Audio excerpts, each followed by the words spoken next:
And gentlemen, this emergency session is called to order. Admiral Bishop, you have the floor.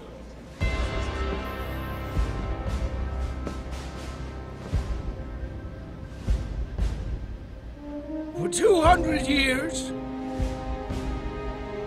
we have battled the Vandal. We have caught these attacks, raids, or skirmishes or incursions. But I am here to tell you that we are at war. Tiber, Orion, Caliban, Virgil, once human systems are but abandoned in the face of the enemy. The Vandal are at our gates, weapons bared while we hide and cower, retreating as they burn and decimate everything around us. We cannot let the tragedy of Vega happen again. We cannot give the Vandal any more ground. To defend this empire, we must attack. And we have to be committed to that attack, whatever the cost may be. We have to rebuild our fleet. We have to use the power of human innovation to reclaim these so-called red systems and strike back at the enemy. This will not be an easy fight. It will cost us in resources, in credits, in lives. Well, some of you may be asking why undertake such a thing, and I can tell you in one word. Victory! For if there's one thing the Vandal has taught us, it's that without victory, there can be no survival!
Hello, Abba.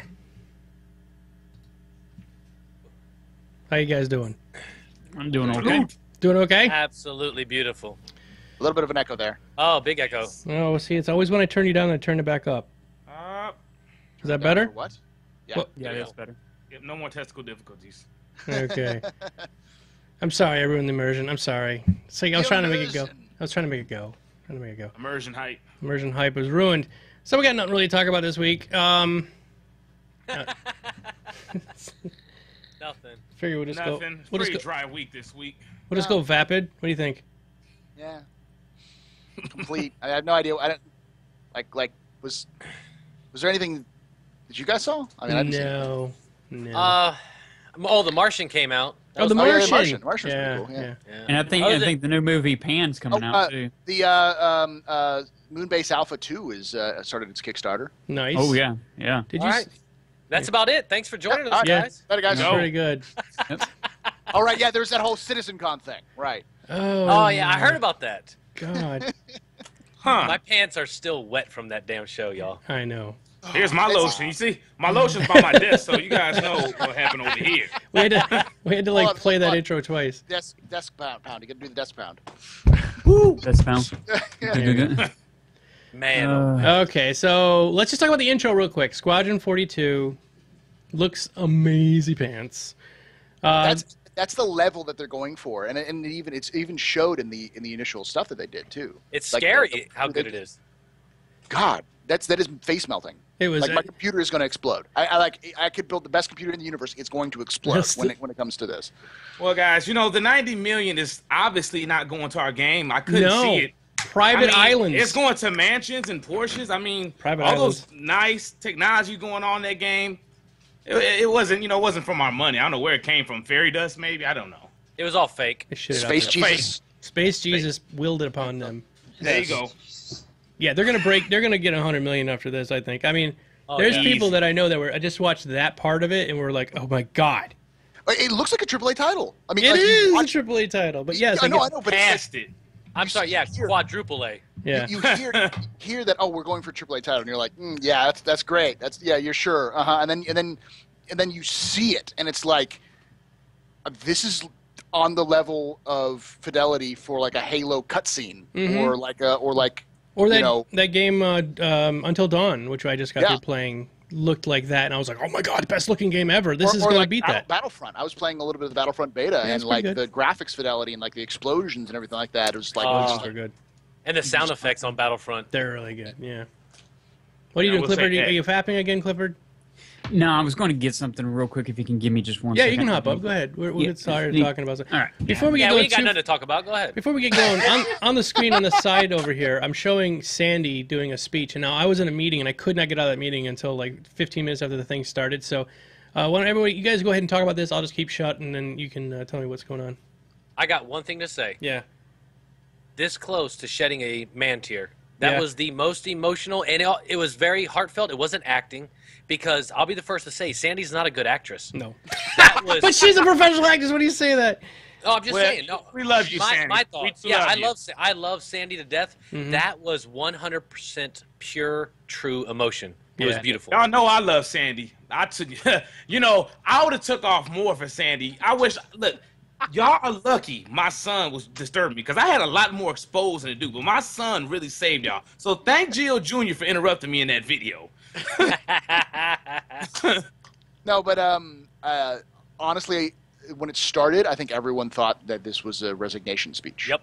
I thought it was. Yeah, and that's what I did too. And my first thought was, oh, fuck. Like, God damn it. And then she finished it, and there's no, like, just kind of moved on, like, here's Chris. It's like, Wow. Pure emotion. And wife confirmed. Yep. He couldn't hide it everyone anymore. Everyone kind of knew it, but at the same time, it like the reason why they hid it was because it didn't matter. That wasn't Right. the focus of it. But it She had become a focus over the past years. I mean, everybody had. So they had to confirm it. Yeah. They had to confirm it just to I didn't know until this month, to be honest. The way they played it Oh, really? off this See, whole time. yeah. I think most people probably didn't, Gio, but like a lot of us have been doing some like investigative stuff in the background, and even Clifford, like a couple of weeks ago, showed a picture of Sandy and her kid on IMDb. It was actually her kid's IMDb page. And, whose last name is Roberts. Yeah, whose last name is Roberts, and Sandy was in the picture, like the 5th picture over. Oh, see, I didn't even see that. I wasn't even new. I see. People always make it seem like it matters, like a couple can't work together. I don't understand. They're always real professional. My parents own a business together, and they run together just fine. And people always like, oh yeah, you can't have family run a business together. That's bullshit. Yeah, Well, it's the reason why people were bringing it up. People were bringing this stuff up before, like the whole well, she only got the job because she was his wife and all this kind of stuff. And it's like, yeah, well, she has experience, she has training in this field because she went to school for it. She's also a model, but you know, she has experience. And when they started out, people forget how small the team was. It was 8 people. Yeah. Like 8 people in a room. You know, and some Crytek guys who volunteered to help out or were like brought over from Crytek to help build it a little the first demos. And so when you have that small of people, you need to pick people out who are going to be cheap. And your wife is going to be pretty fucking cheap if you're using. Well, let's rephrase that. She won't cost very much. Thank you. If you know, my wife is sometimes on my streams a few times, and you know, if my wife is able to stream when I'm say busy, I've got stuff I could do at work or something like that, and she can step in and do it, she's going to do it for me because you know she's my wife and she knows that I'm passionate about streaming. Yeah. So and that's the similar thing. It's like she stepped up to the plate because her husband wanted her to help. She had the experience and she wanted to make it a reality. That's that simple. It's that simple. Beautiful. Yep. She wanted to help her husband realize his dream. That's what family's for. Yeah. You know, she was telling a story one time. I think it was on Nikki Batgirl's page. She did an interview with her, and she was telling a story about how Chris was asking her for some input, like, man, should I keep funding or should we use this money and then keep a publisher? And she was like, no, keep going. Let's pay that publisher or that private or whoever the hell it was, pay them off, and let's just go full-on crowdfunding. And she gave him that extra push. You know, men need that extra push from their wife and that help and that advice. Yeah, so I was thinking about that. Then I'm like, man, he was real close with Sandy at that time to listen to her and trusted her. So I guess when that confirmed, it wasn't really too much of a surprise, but they have been hiding it pretty well.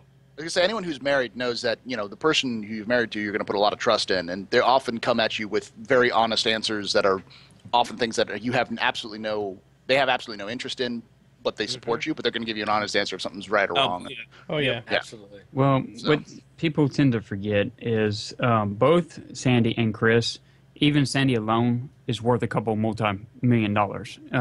They are really well off. They don't need the backer money to go on trips or, you know, they've already, a lot of these pictures that she's always tweeted or put on her Facebook is past people that they've already known within the movie industry. They've already gone to these lavish races and stuff before on their own money because that's why she keeps her name Sandy Gardner, because she has contracts with the modeling deals. It's a brand, just like Chris Roberts is a brand. She's not going to change that because that's royalties.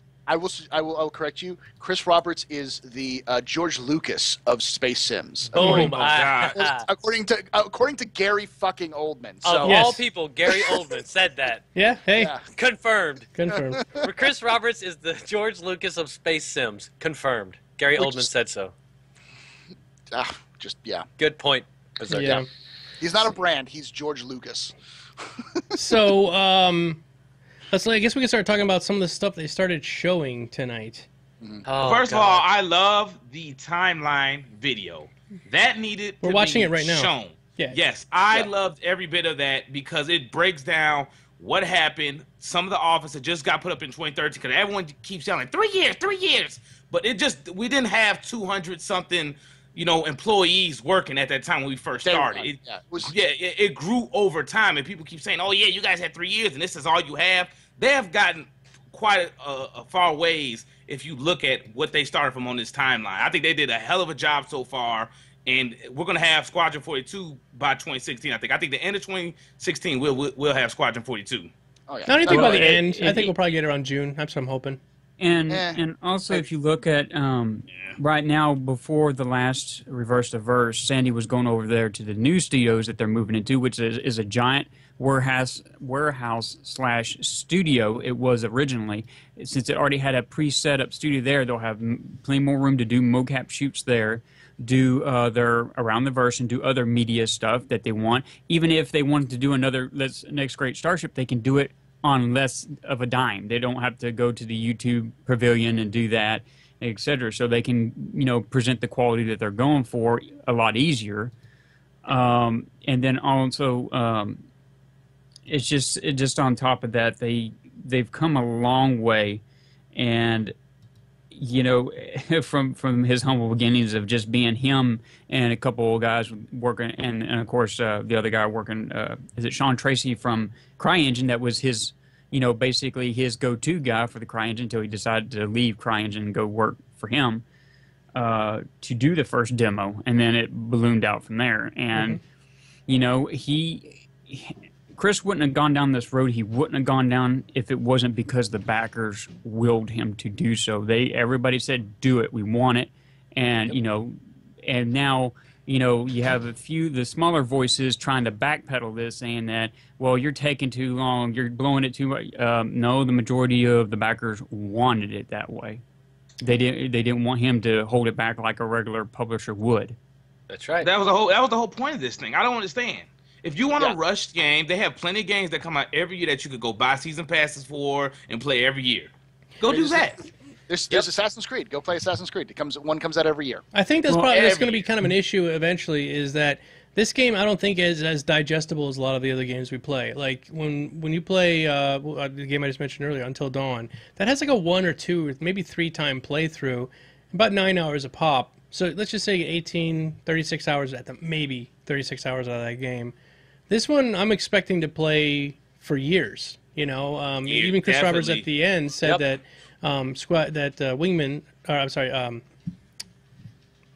Wing Commander still stands on his feet even though it's this many years on. So it's just a good game. He's trying to build a game that's going to have legs and stand for a long time. So I'm not all that worried about that. Well, and I think the year next year will go by pretty quickly, because if they do by the end of this year do the big drop that they're going to do where everything's merged together, just from what they identified that's in that large world map, and then it's easier for them to add things into it. There's going to be so much to you actually be able to play with your friends. So there's so much play quality, playability to that portion of the game. So when that drops and people were able to make their own fun in this new content map, they're not even days, months are going to go by quickly. You said the key word right there. Let's start talking about that. You said the key word, map. Yeah. Oh, the new large world Starmap. Let me see if I can find it on the video. You guys go ahead and talk about it. I'm going to see if I can find it here on the video. I can't believe that was one of the best things. I'm going to say I've played around with it during the stream. Like had the stream in the background. I pulled it up when they released it. Mm-hmm. That is probably one of the most immersive maps I have ever seen. Well, and a lot of compare it to people Elite Dangerous. A lot of my viewers compared it to like the Mass Effect maps. If you're playing Mass Effect, when you go into the systems, you see the individual planets, you see their moons, you see the like asteroids, you see points of interest, you can and all that kind of stuff. And then Elite Dangerous, it's the size of an Elite Dangerous map with the detail of a. The detail in this is absolutely gorgeous. Yeah, compared to Elite Dangerous, which is just basically a picture and some lines. I mean, it's ridiculous. It is AAA level detail in terms of like the all of the stuff that goes involved with it. And the quality, because of not being as some of these plans, like they said, are going to be procedurally generated because it'll just help with the flow. But just the handcrafted quality of each of these systems is going to be mind-blowing. And I love it that they decide to, and a lot of people are going to give them flack saying, well, y'all changed the business model again because, they said now we're going to take this test bed and we're going to build out from there and build the universe on out from there, which to me, I'm all for that change. That's a good change. And I think that's an Aaron Roberts change. It's development. We just hit $91 million since the start of the show. Since it's been a show. Since the start of what we just did now, they made $1 million. Well, not this show, the CitizenCon show. CitizenCon. So CitizenCon started 3 hours ago. Yep. So if I would have had my raise, if I had my bonus, I would have bought that 2500 pack. Mm-hmm. Yeah. Stupid Ford. They're lucky. Ford, if Ford wasn't acting up and we don't have to go on strike, I sure would have had that package. No, but in terms of like development, that's standard early access development procedure. You build the base model and you build work off the base. Every early access game, successful early access game, Ark Survival Evolved, DayZ, even Elite did that. So or a bot for Twitch. Because we just went open beta on Monday, and exactly that. We have a base model, and now we're adding to it because you can't shove all of it at once and release it, right? You don't know what you need. You don't even know what you don't need, And then plus, Domo, you're getting a lot more feedback to tailor that business model to the more broader audience. So then you'll know exactly, hey, these are some things we never even thought about before, and they're great ideas. Mm-hmm. And it becomes really organic when they release, like Chris, as I know, is biting his teeth and nails, can't wait to get this to us because he can't wait to see what we do with it. Yeah. And what kind of neat things that we can come up with. Right. And we're gamers. There will be weird stuff, cool stuff, crazy stuff. There'll probably be an entire genre of something coming out of Star Citizen, just as much as like Battle Royale came out of DayZ or H1Z1 or any of those kind of things. There'll be some sort of thing that comes out of it just because of how creative we are. Now, that's a game that hasn't made that much progress as DayZ. Now, people never talk about that, and we've seen all this progress with this game, and everyone still bashes it. I don't know. No, I mean, people have jumped off of DayZ by now. I mean, they can't put up with it anymore. I'm pissed with it because I bought that game. I used to watch the mod videos. I was like, oh, I'm gonna support them and get this shit done. Yeah. I mean, I haven't seen shit get done in that game, and no one says a word. Hell, Take on Mars, which I know Domo is source subject for Domo, but I love that game.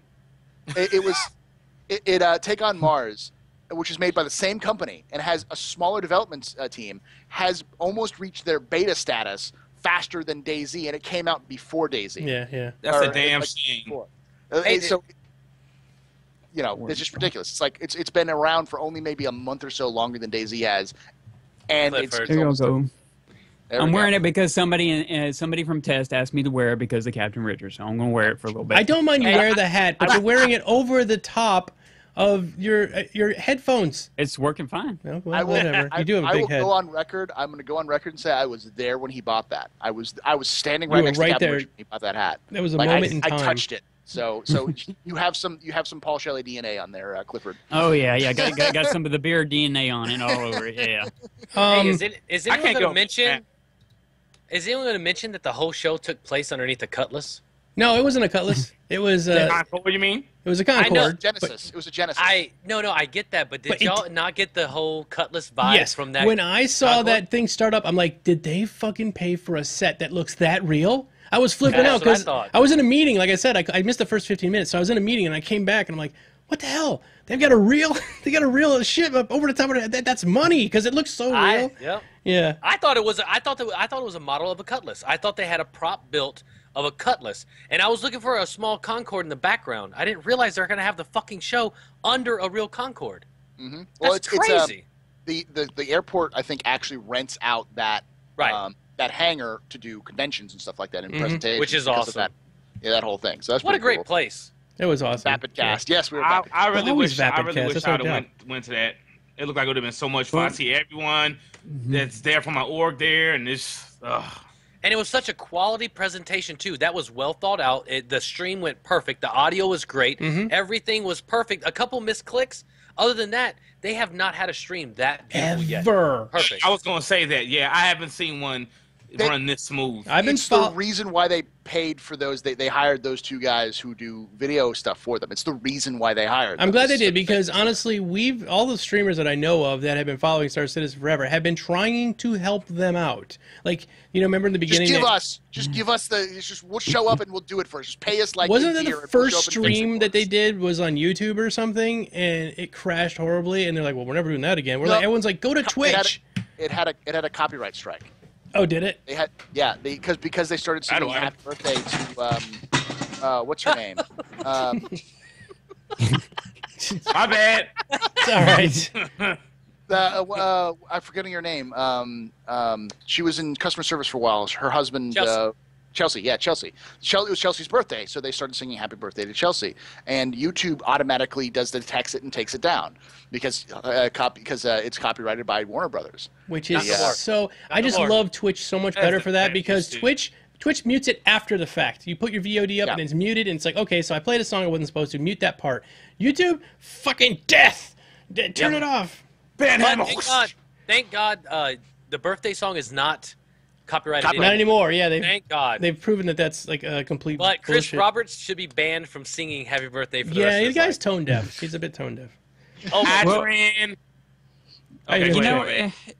When I was watching this demonstration of Daryl, I really had, I don't know, I had this feeling that they were going to show a lot of combat, as far as like just the FPS normal level that we saw, because that was a different place that they were shooting at. It looked a little bit different.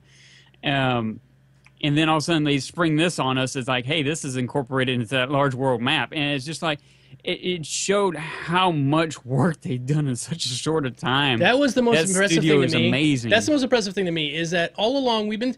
I just want to talk about this as an overall thing. all along, myself, Clifford, Geo, Grey-Headed Gamer, and Paul, and Zerker, and all the other people that I know that are content creators for Star Citizen, we have been sort of having this dream of what we think this game is going to be like. And through time, they've been releasing little snippets of that dream, and we can see what's going to happen on the horizon, but other people can't.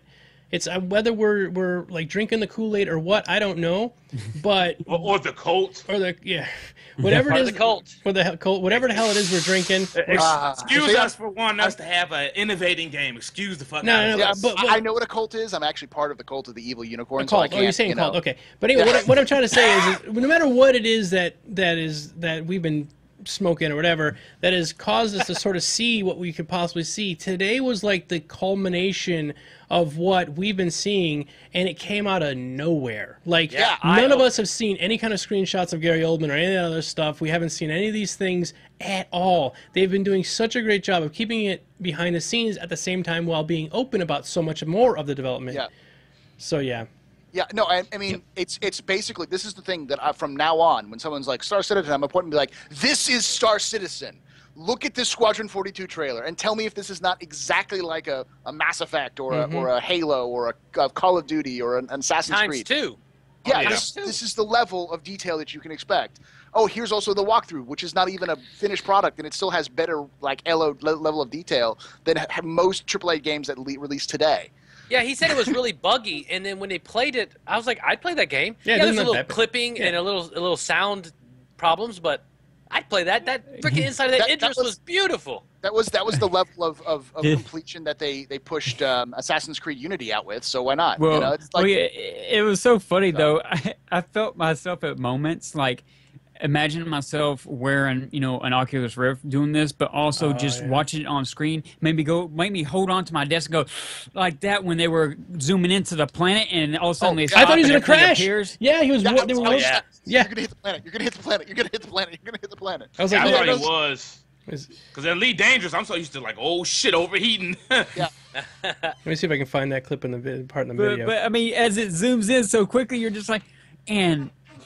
I tell you what, just watching the guy EVA out of his Hornet and go through into the station that is actually a working station into I was the waiting to see some exhaust shit, by port. the way. Yeah, I was scared. I was scared. I was waiting for Xenomorphs. It felt so Dead Space, dude. Yeah. Yeah. The ambient, the atmosphere effects and all, it made that borderline spooky. Mm-hmm. I will level one criticism at this, and I think it's just because it's a work in progress, is that it seems like all of the landing pads for all of these stations are exposed to vacuum. So how are you supposed to wear your sweet ass duster and your free clothes and walk into a station like a boss when you have to walk into vacuum? You're gonna have to put a full suit on to be able to leave your ship. Yeah, I know. Eventually they'll fix it so that like there'll be like that hangar in the FPS trailer they did where the Redeemer flies into the hangar with the little they'll have those, but then they'll have these, and then they'll also have PlanetSide where you'll be able to just once ride out. So I mean, I know a lot of these stations is pretty much this is their first iteration to where you can just spawn in your ship and go fly off, and these stations will probably be more so found in maybe military space or basically far off planet side, where no planets are close by. This is the closest place you can go to. I can see more of these stations being like there, and you have to walk out in a suit, suit up and walk across, because it's just there for you to refuel, get any quick repairs that you need to get done, and move on down the merry way. You know what? Another thing is the repair bots. I want them to do more than just scan across. Yeah, I think they said they're going to add more to it, though, didn't he? Yeah, because that seemed a bit weird. I would rather a little bot had come out with like some like mech kind of thing had come out to the platform and kind of like was like zooming or like on the ship or something, something like that. Yeah, because that'd be cool to like diagnose it and then have it actually repaired afterwards after it does all the scans. Yeah. Well, I'm sure I'm sure that was all work in progress. I mean, but the Yeah, fact well, he said that. we saw was very basic. Okay. Now, the one thing I do want to have is I want to have a mod where you can replace the chassis of these little hover bots with bears, so that we can Repair actually bear. have fucking repair bears. What about that Yes. little mech that came out? Was like a full like mech from Mech Warrior kind of thing, but it had Or a bear like suit like on an it. astromech or something Yeah, like like a bear, that. but it has a bear suit on it, like a Yeah. It's like Yep. strapped down with zip ties or like something. Five Nights at Freddy's. Yes. repair There you ship. go. But you know what, Gio? It would be nice if they come out, the same ones they have now, like you say, scan the ship, and then the repair bots come out with their welding tips and their body hammers and stuff like that. Or even But, people, like NPCs, like EVA out and like the cheaper places. Now- And just- Lethality has a good point. He said they should also have this, which is something they were talking about with the whole economy system of the game, is they should be able to say, hey, we don't have those parts right now. We can repair your wing, but we don't have these parts. And then that puts a call out for me, Space Trucker, to go pick up Yes. a load from somewhere and drop it off at that station. Make a mission. Make a mission out of it, yeah. Yes. Who said that? Lethality, MMO, in the chat. Hey, good job, Lethality. And I do love the idea where you go on a station and battle it out, and somebody can gank your ship and go. Yeah, right? You're sitting there, you just get back, you're all blown up, and you're like, oh, God, I'm going to go and get a beer. And you get off the ship, and then like they gank you and take your shit. Yes. Get my bro. chat when we were watching it had the chat up and was just watching it. My chat was saying like, I am now going to lock my ship wherever I go because Right. some Right. idiot's going to walk out and just steal that shit if I Yeah. don't. And it's good. And I don't think they expected the pirates to kill the Marines so fast. They did. He's like, oh, y'all just wiped them out. And they just jumped in the ship and hauled ass. Beautiful. what do you It expect? shows it's a game. It's Yeah. not a demo. It's not a video. They were playing that. Yeah. Yeah. I'm And they fucking even I'm said- hyped. They even said that it happens. It depends on what happens and who gets where and when. You know, it just Yep. it happens. Now, if your ship gets stolen, will your insurance pay for it? I suppose. Wouldn't that? Yeah. We talked about this a long, long time ago, back in the earlier StarCast, a long time ago. Was fraud, like insurance fraud?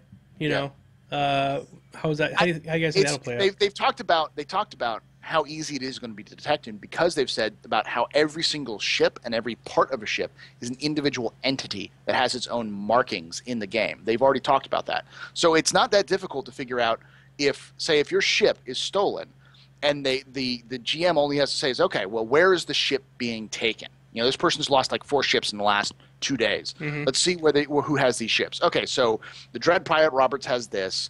WTFosaurus. Yes. has one of these. Right. And then the other 2 are by this dude named Ducks Are Us. Right. And you go, okay, why does he have 2 of his ships? That's weird. And then you could look up into the ship and look into the code, or not code, but just look at the players and find out that Ducks Are Us is a friend of the main guy. And you go, okay, that's funky, and you just stop immediately. And you can even code that into the game itself. Could probably register and be like, okay, well, you're not going to be able to do this because register a ship lost if your friend has the ship, if we know that your friend has a ship. And then they can do lore like, oh, well, you've had this many claims, we have to stop and investigate before we can give you a new one, and those sorts of things. One So little this niggle is I got- different. And then it'll take longer for your ship every time it gets stolen and shit. It's gonna take longer and longer for you to get another ship. Let me Absolutely. one little niggle. I just want to real quick. I'm watching this video here. They were lined up outside of the satellite, right? At that point, it's venting off of the port side near the cockpit. Yep. There's a Yep. part right here where they're about ready to hit Jupiter. I'm like, no, they're gonna hit it. Yeah. But when they're stopped there, it seems to me this is just, if they're venting like that, it should be pushing the nose of the ship around. Like it should be. Unless the thrusters are correcting The for thrusters it. could be correct, but then I'd want to see the right side. I'd like to see the starboard side thrusters pushing off against it, because that would be But- ultra realism right there. If they had that kind of stuff, There's also a level of realism that I'm willing to fudge for a game like Yeah. this. For fun. For yeah, fun. true. Because it would But, be fun you to know- just like fight it all the time, that- because then like you get any damage whatsoever to your ship and anything gets vented, all of a sudden everything is screwed up and then Scott you Manley was can't- just playing a game the other day I was watching. I forget what his Rogue is it Rogue Galaxy or something? was it the DCS and space one? Yeah, I don't know ETS. It was. It looks like Kerbal Space Program from first-person view. It was ultra. Like he had his flips like 50 buttons just to get the thing to turn on. He had to do the right. Oh yeah, sequence. no, it's DCS in space. That's why I call it DCS in space, because I don't remember what DCS is, but it's that flight simulator where you have like actual buttons and switches and everything matters. Yeah, it's basically like that. Yeah, you have to turn it on the correct sequence. And I was going to yeah, play you it. get like the generators revved up and warmed up and all that kind of stuff. And you got to turn on your heater if your heater's on That's before. too much. Yeah, it's way too much. And I was thinking, I'm glad Star Citizen's not going down that far the sim path. I do want a little bit of arcadey feel to this, you know. Yeah. But that Connie was definitely been majorly beefed up and overhauled. It's from cool. the looks of it, and a lot of people loved seeing the turrets actually out. Mm-hmm. That Connie was very, very maneuverable, and I'm thinking they beefed up the maneuverability for the demo, just because it would make it faster and easier to get around where it is going to be. But it felt very like at one point he just pulls out of like a station and just does like a quick 90-degree turn, and it's like less than a second, and he just flips it like right around. It's like, whoa!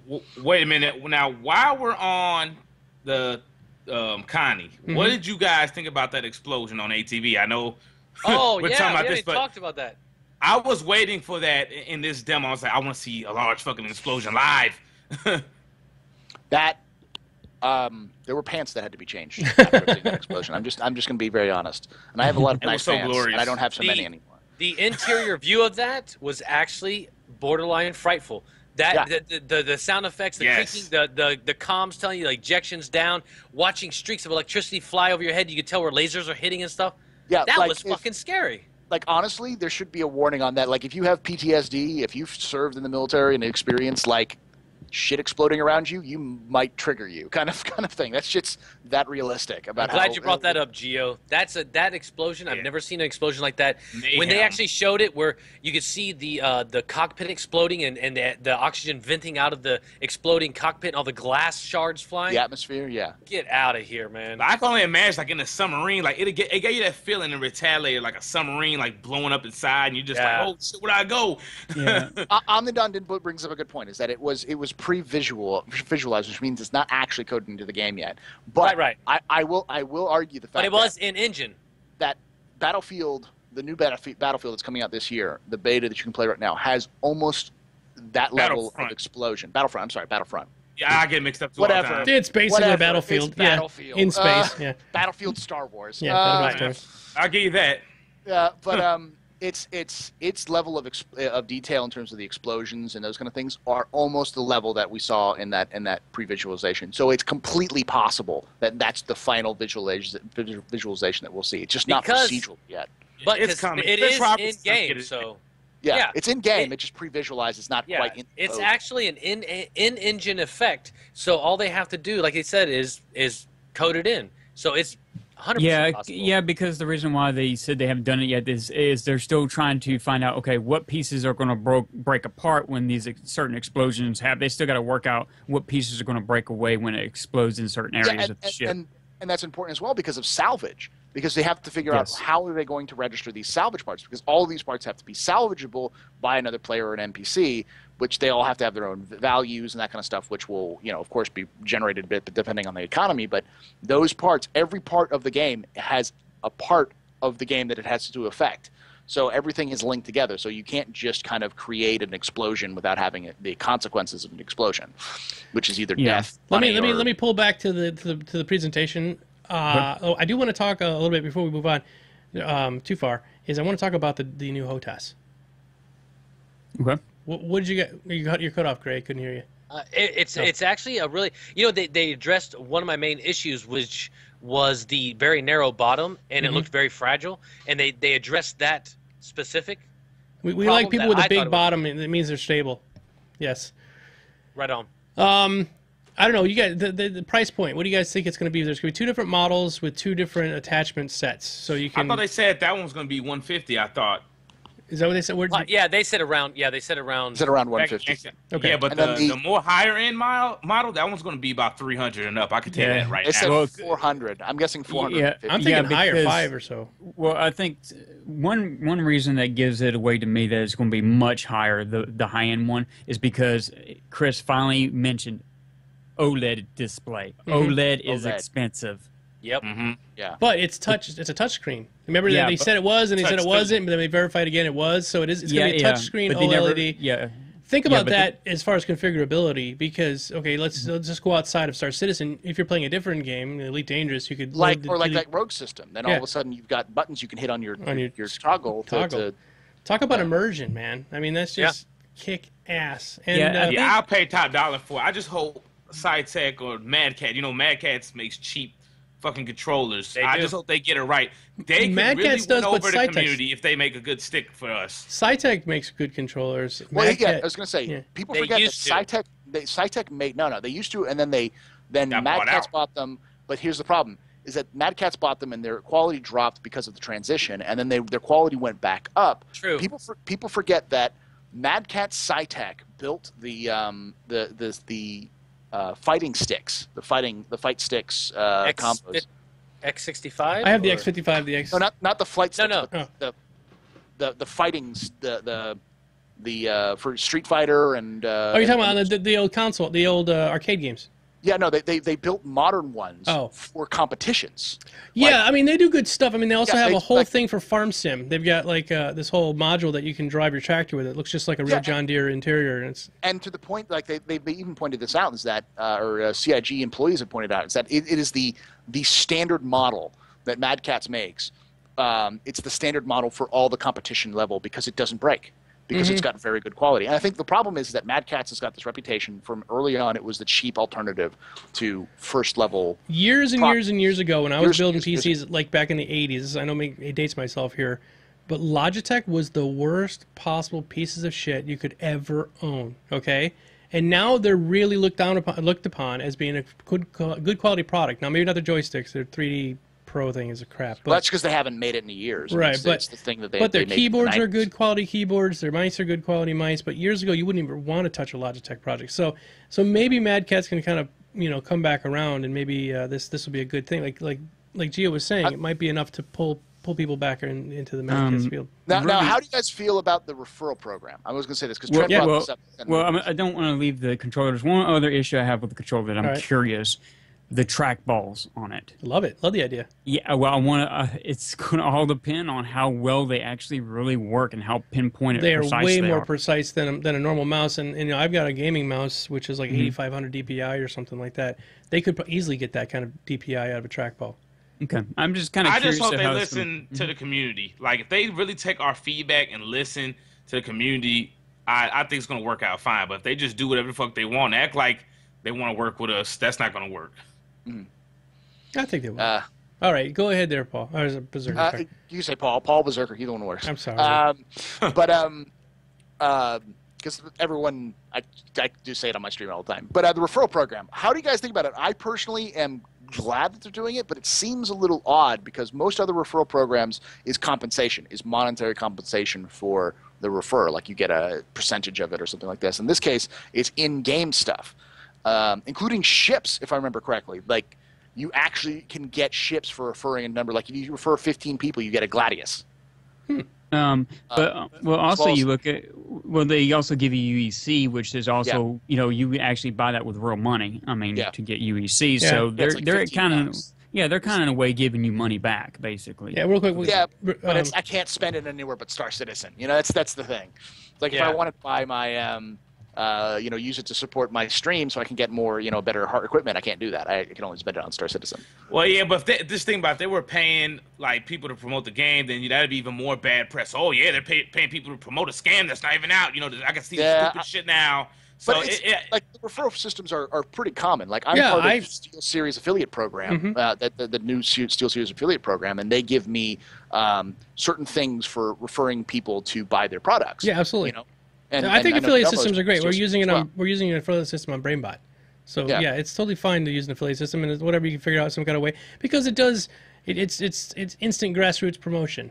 I love Steel Series. Me too. But I think it's fine. I don't think they're offering any. I mean, I would actually be kind of creeped out if they were offering money.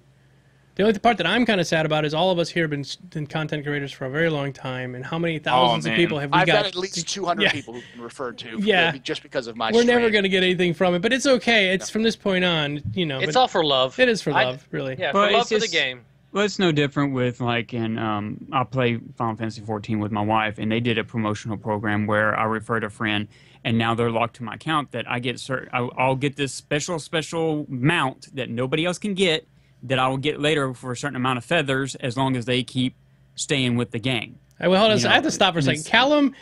Callum's calling me out saying that Logitech's always been great, and I said no, it was really bad in the '80s. He goes, "You're not old enough to have been a gamer in the '80s." Jesus Christ. Oh my God! really? I love you. I'm probably the youngest person on this crew next to Gio, and I'm in my 30s, near my 30s. Everybody else has been around since before computers were a thing. I started playing Zork on a PC in 1982. Bro, I played Zork on a TRS-80. Yeah, it was a good game, right? You see the mailbox? Open the mailbox. Gray-headed gamer, okay? Yeah. I had the old one. Mine was an old ProTech computer, and then even before then, I played at school on a green screen. Played Carmen Sandiego and Oregon Trail. Yeah, Oregon Trail, yeah. Oregon Trail. You have dysentery, you're dead. Yeah, I remember Oregon Trail when I was a kid. I love that. Oh my gosh. We're all old farts, man. We actually used BASIC and programmed an interface to use a modem that you put your phone into the cups, and we could text each other back and forth. This is before text messages, and we thought we were freaking scientists back then. If you had sold that technology, you would have made millions. McKinnon does bring up a point that both the subreddits of PC gaming and PC Master Race are eating up the presentation from Star Citizen. Nice. And it's one of those vindication moments. I think this is our vindication moment for being Star Citizen backers, for being early adapters, or what do they call them in that bell curve where you have like early adapters, cultists, pioneers, or something like that. Pioneers, early adapters, and then moving over. Well, Domo hit the nail on the head.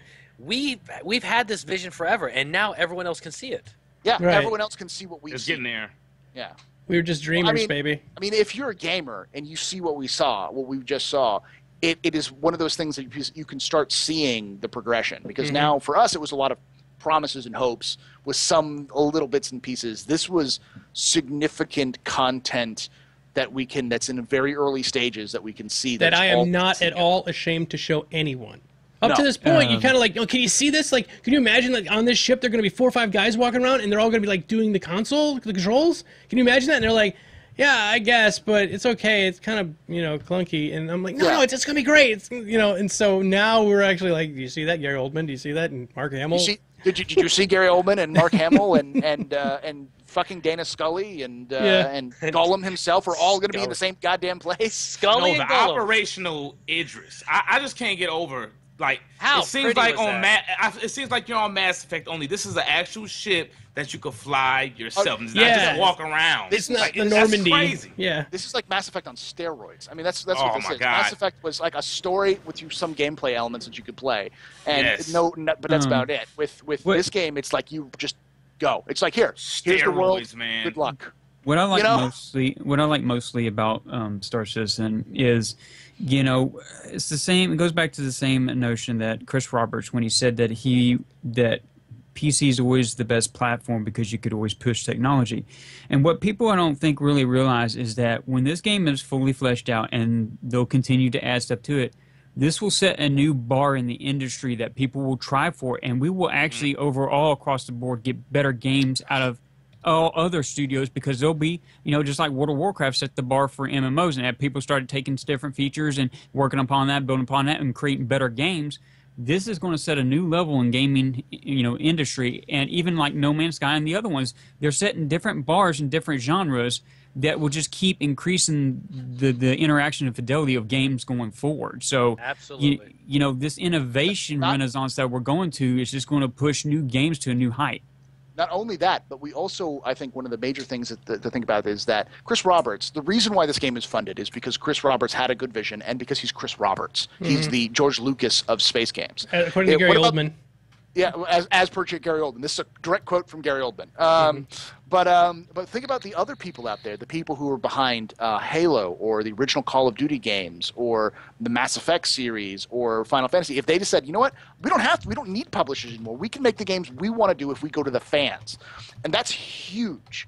That's massive. That's changing the way that things are made.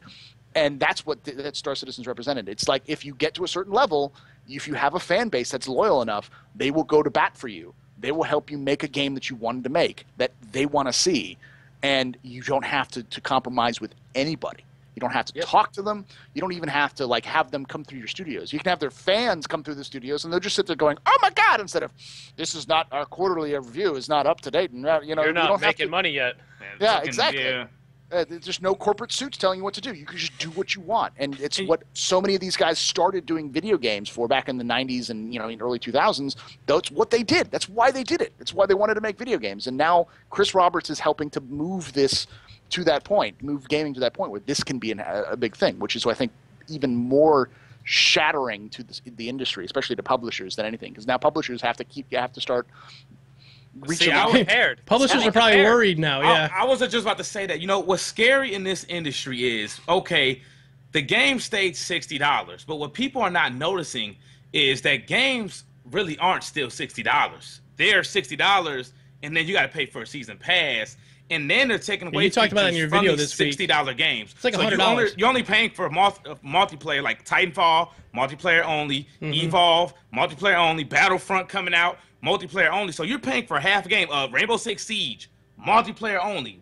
No single player. This game has single player and an online component. For $45, you can get in now. And people are bitching about that. It's 2 games, yeah. $45. You're getting. It's not even like one major game. It's 2 completely separate games set in the same universe. It would be like buying Halo Wars and Halo 5, the next Halo Wars and Halo 5 in the same package on release. You get them at the same time. That's for $45. For $45, which is laughable at this point, because I'm getting a lot of the new games, right? And I just the other day I was doing the Uncharted series, and that's all the 3 original Uncharted games, which I love, great games, right?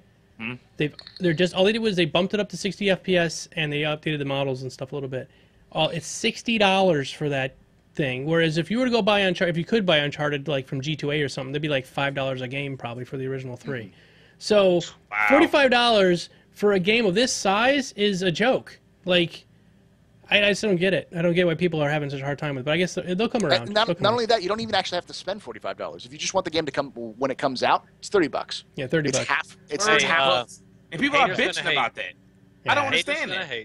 But you would pre-order a game for $60 fucking dollars and mess up the industry. They come with day 1 DLC. Then the games are broken at launch. We're actually testing the game. Yeah, it may be glitchy and buggy now, but at least we're trying it now before launch, so people won't even have to suffer through that shit. I know Gio's not a big fan of Elite, but but with Elite was a good example. Elite released a game because they had partially because they had to release the game, but after they added a couple patches early on, stuff that they wanted to add on, and they're continuing to add stuff. Things like this next major patch for Horizons, they have multi-crew ships, they have planetary landings, they have avatar creation, they have all these cool things that are adding on to it because the fans enabled them to. If it wasn't for the fans, they wouldn't be able to do it.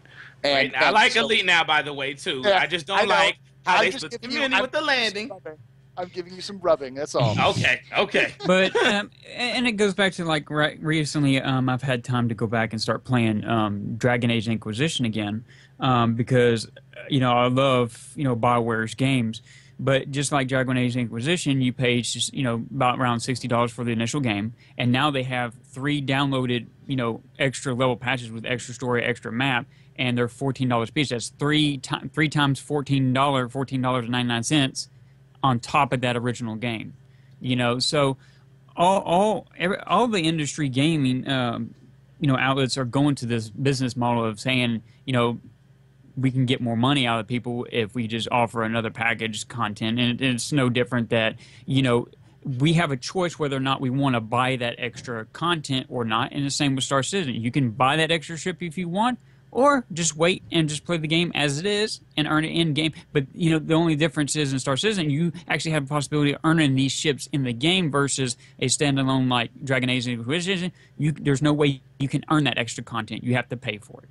See, this is the thing with that. With Dragon Age, they got a Game of the Year edition now. See, this is when I even wait for those games, because after they drop all the season pass and all that bullshit, they'll drop a Game of the Year edition for $60. Then you get all that content that was supposed to be in there in the first place. Because some of these games feel half-baked if you don't buy the season pass. And that's how they're getting over by keeping the game $60 and keeping some content out. Right. Oh, Xylo's in the stream. Hey, Xylo. Yeah. I just not noticed it. Sorry. I don't want to call him out because I'll let him lurk sometimes. Xylo is Xylo. He's Captain Xylo. Yep. There you go. How about that? Sorry, I was looking at something. I was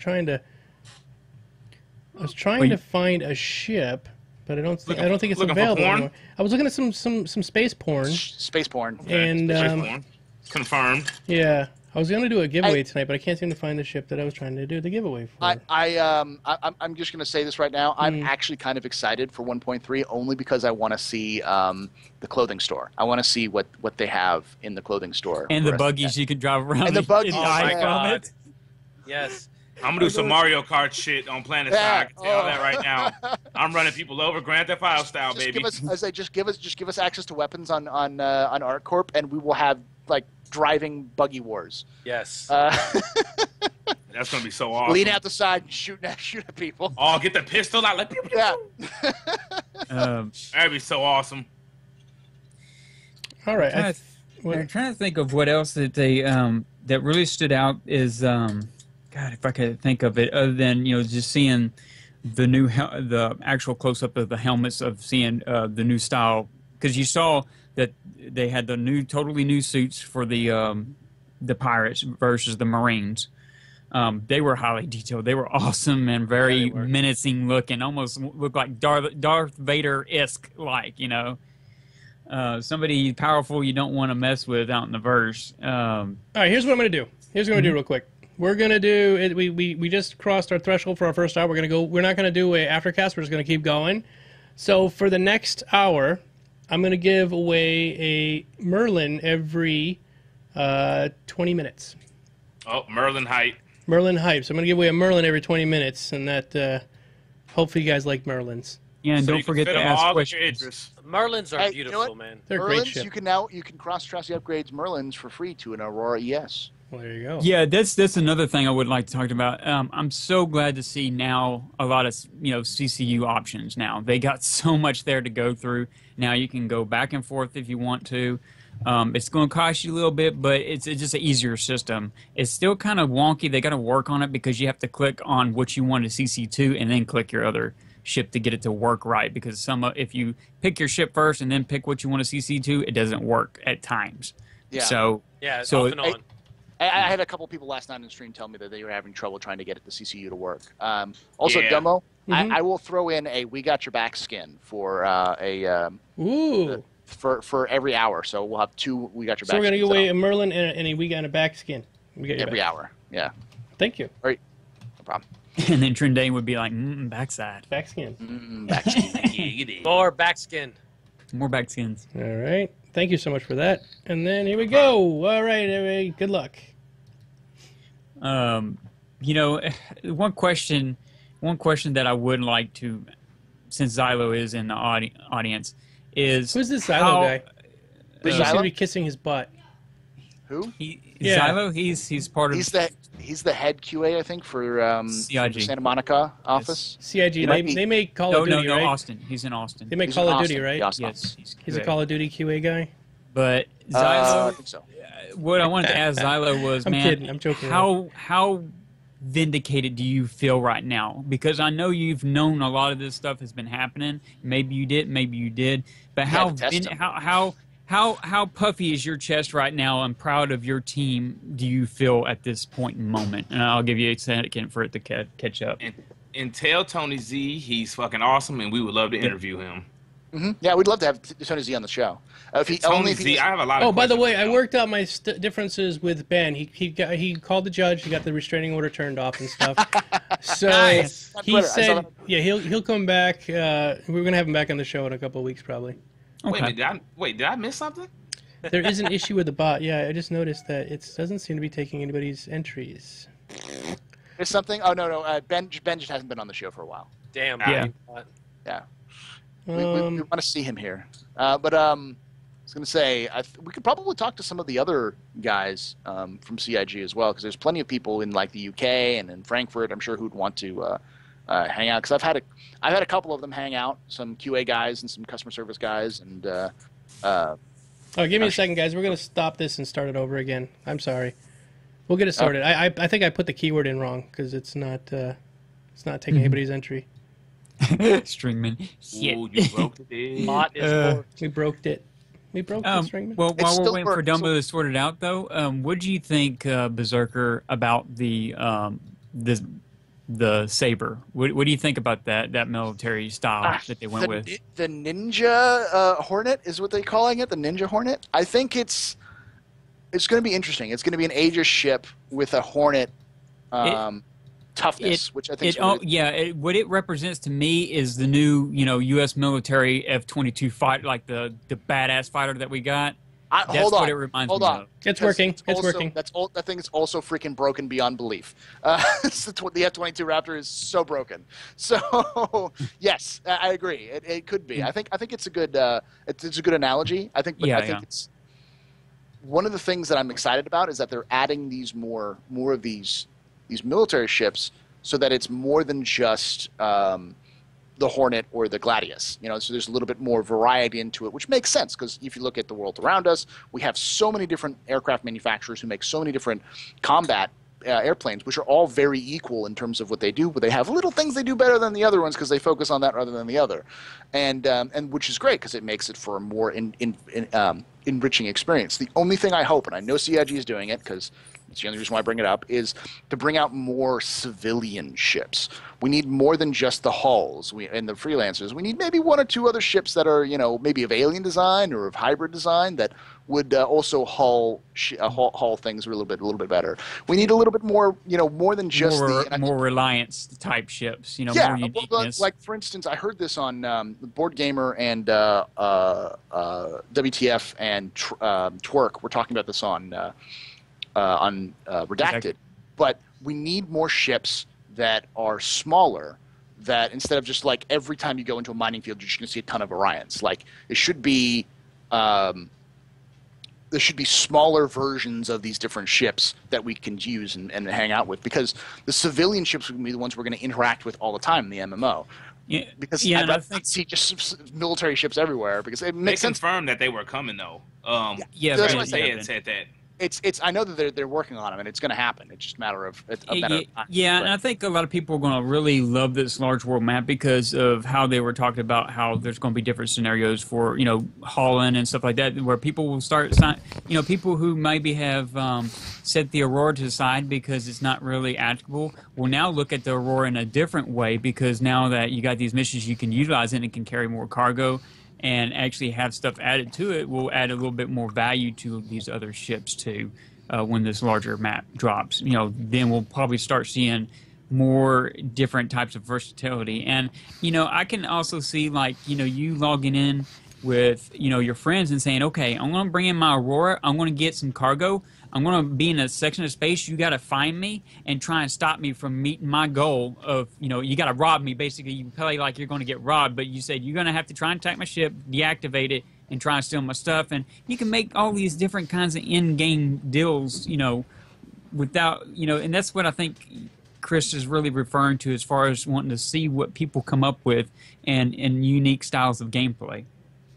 And there are a lot of missions they're putting out too. Do you see when they backed the screen up after the pirates stole the ship and all those destinations? All those destinations. I was like, yes, look at all that stuff. It's awesome. Glorious. I just have a question real quick before we. Is anybody in the audience not seen? Has anybody in the audience not seen the Senate speech, Squadron 42 Senate speech? Because what I was thinking is we could take a quick, just like a quick 5-minute break, and how long is the video? Yeah, it's about 4 minutes. Take a quick 4-minute break. And I'll go ahead and play it for everybody, and then we can come back and continue on with our discussion. How's that sound? Sounds good. Sounds good. Because we have a lot more people here now than when we first started, so it might be good to play it again. And plus we can lead into maybe asking some people questions too, or answer some questions. We can do Q&A when we come back. All right, guys. So I'm Sounds gonna good. pop this up. You guys, you can go ahead. I'm gonna mute you, and you can go take a quick 4 minutes and go smoke them if you got them, Ryder, and I'll be right back. You watched it 50 more times. Yeah, me too. Right? Yay.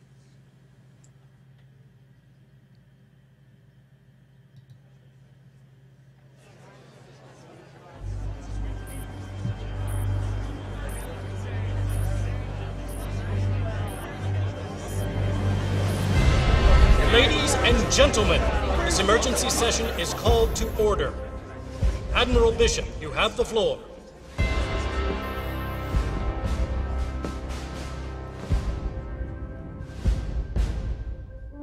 For 200 years, we have battled the Vandal. We have caught these attacks, raids, or skirmishes or incursions. But I am here to tell you that we are at war. Tiber, Orion, Caliban, Virgil, once human systems all but abandoned in the face of the enemy. The Vandal are at our gates, weapons bared while we hide and cower, retreating as they burn and decimate everything around us. We cannot let the tragedy of Vega happen again. We cannot give the Vandal any more ground. To defend this empire, we must attack. And we have to be committed to that attack, whatever the cost may be. We have to rebuild our fleet. We have to use the power of human innovation to reclaim these so-called red systems and strike back at the enemy. This will not be an easy fight. It will cost us in resources, in credits, in lives. Well, some of you may be asking why undertake such a thing, and I can tell you in one word. Victory! For if there's one thing the Vandal has taught us, it's that without victory, there can be no survival!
I feel better after getting me.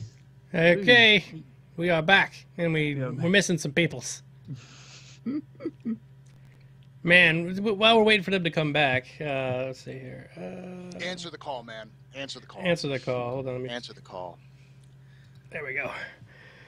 That was some amazing shit, man. Okay, let's just talk about the cast real quick while we're waiting for those other guys to come back. Mark Hamill. Epic. Okay, so, yeah, the Joker, a.k.a. Luke Skywalker. A lot of people think that this is only voice acting. Like they're not just voice acting. This full motion cap. So they're acting. They're acting like it that. out. That speech that we saw, that is actually Gary Oldman. That is actually Gary Oldman, who motion capped the entire scene, including his And as I think someone in chat pointed out, at one point you actually see it was on Twitter. I'm on Twitter. I posted something about it. You actually see him swallow. Yeah, you've seen him swallow. Yeah. Him swallow while he's acting. It's like and the pupil dilating. God, that's built into all of the things. Yeah, I'm going to show it on the screen right now while we're waiting for the guys to get back. But the all of that stuff it's so highly. But he's the gold standard, right? So there's only going to be I guess 15 to 20 characters rendered at that detail, and everybody else is going to be one step down, which you probably won't even be able to tell because they're going to be running around the background and stuff like that. So they probably won't be. I think it's mostly because you won't interact with them very often. These are mainly for those big cutscene moments, those close-ups that you really. I think he's doing those for the emotional, scenes. Say also for that walkthrough, at the end of that walkthrough, that lady was really angry at that chair. Mm-hmm. That empty chair. There's gonna be something there probably. next to the main character. She was really angry at that chair. He bought a few. That chair thought that this is a joke assignment. That was really good. Let's see who else. Oh, we got Andy Serkis. Now, I guess Gary Oldman was kind of blown away by the level of the motion cap, or no, it was Mark Hamill was saying that the motion cap is so much better now than it used to be. But he's doing Star Wars, of course, and Andy Serkis is like he's been doing mocap since since the real question is, do you guys think he's playing the alien? I think he's playing Andy Serkis. Yeah, I think he's playing the whatever Vandal fleet head or whatever. I'm sure he's playing the lead Vandal. Yeah, but I can't wait to see. Like the Vandals talk, the Vandal talk and their mannerisms and everything. I can't wait to see that. It's gonna be awesome. Cheers. Cheers. Wife just she threw me a couple hot wings. Yeah, I ordered. Where's ours at? Funny story. Mailing it now. I before the stream started, before the actual get in my belly. The CIG live stream started. I finished a stream, and then it was right before it was supposed to start, and so I ordered pizza and hot wings. Mm-hmm. And I wasn't expecting them to show up. I was going, I'm going to have to get up in the middle of the stream. They got here in like 20, 30 minutes, and the stream still hadn't started yet. So I was like, oh, great.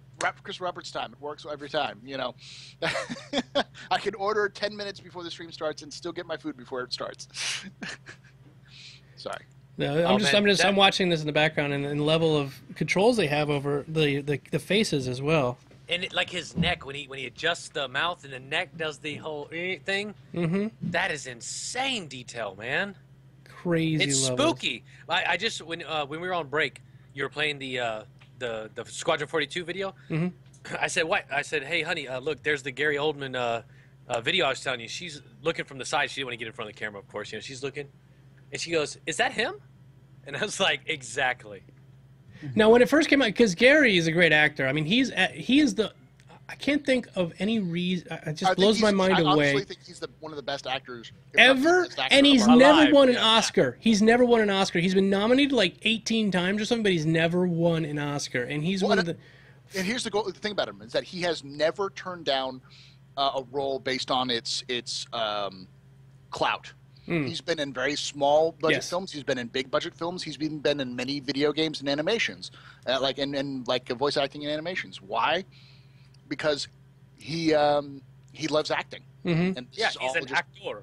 Yeah, he likes to act, and so it's brilliant. I think that's one of the reasons why he's so good is that he's willing to take on these things which are difficult. Like voice acting in a video game or even motion capturing in a video game is very different from acting on stage, which is very different from acting on the film and screen. They're all very different types of skills, and he's willing to learn or adapt himself to do that. I think that's one of the best ones. Him being on Star Citizen is amazing. That's just real beast. Yeah, I'm enthusiastic. They got Gillian Anderson. We haven't got to him. I haven't got to her yet. Haven't got to him yet. Yeah. But yeah, we got Gillian Anderson. Andy Serkis, Mark Hamill. Some of the other people on there I didn't really recognize. John Rhys Davies. Oh, John Rhys Davies. Oh, God. So they've got Hamill and Davies back, which if you guys are Wing Commander fans, they were both in Wing Commander 3 and 4 together.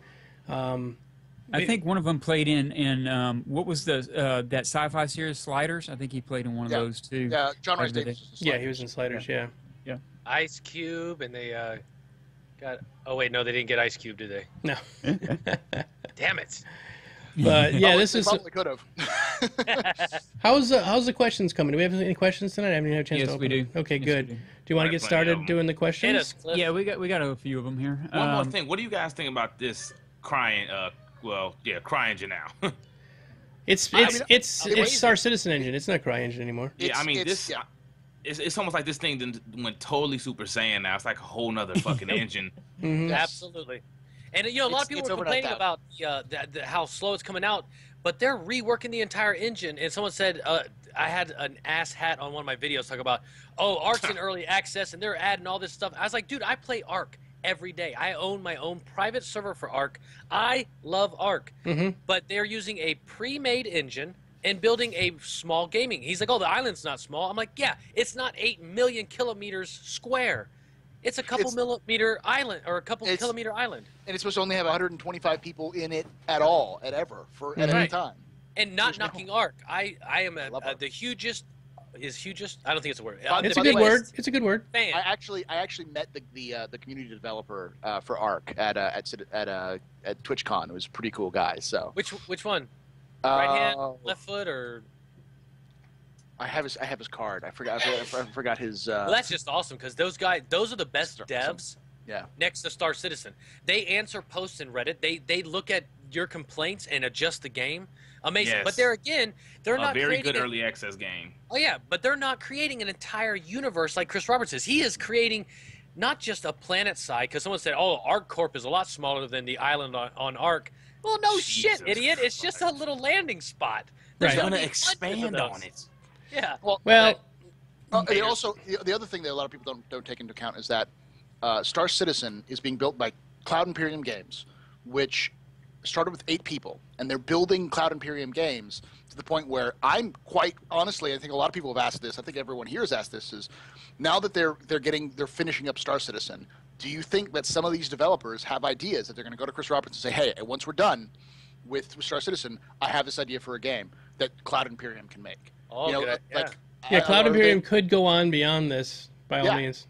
They have the money, they have the know-how, and after they release Squadron 42 and Star Citizen, they'll have the clout. So they could easily release something, that they fund themselves, that they kickstart, just like how Harebrained Schemes work. They just work from Kickstarter to Kickstarter to make their games. So yeah, it's fine.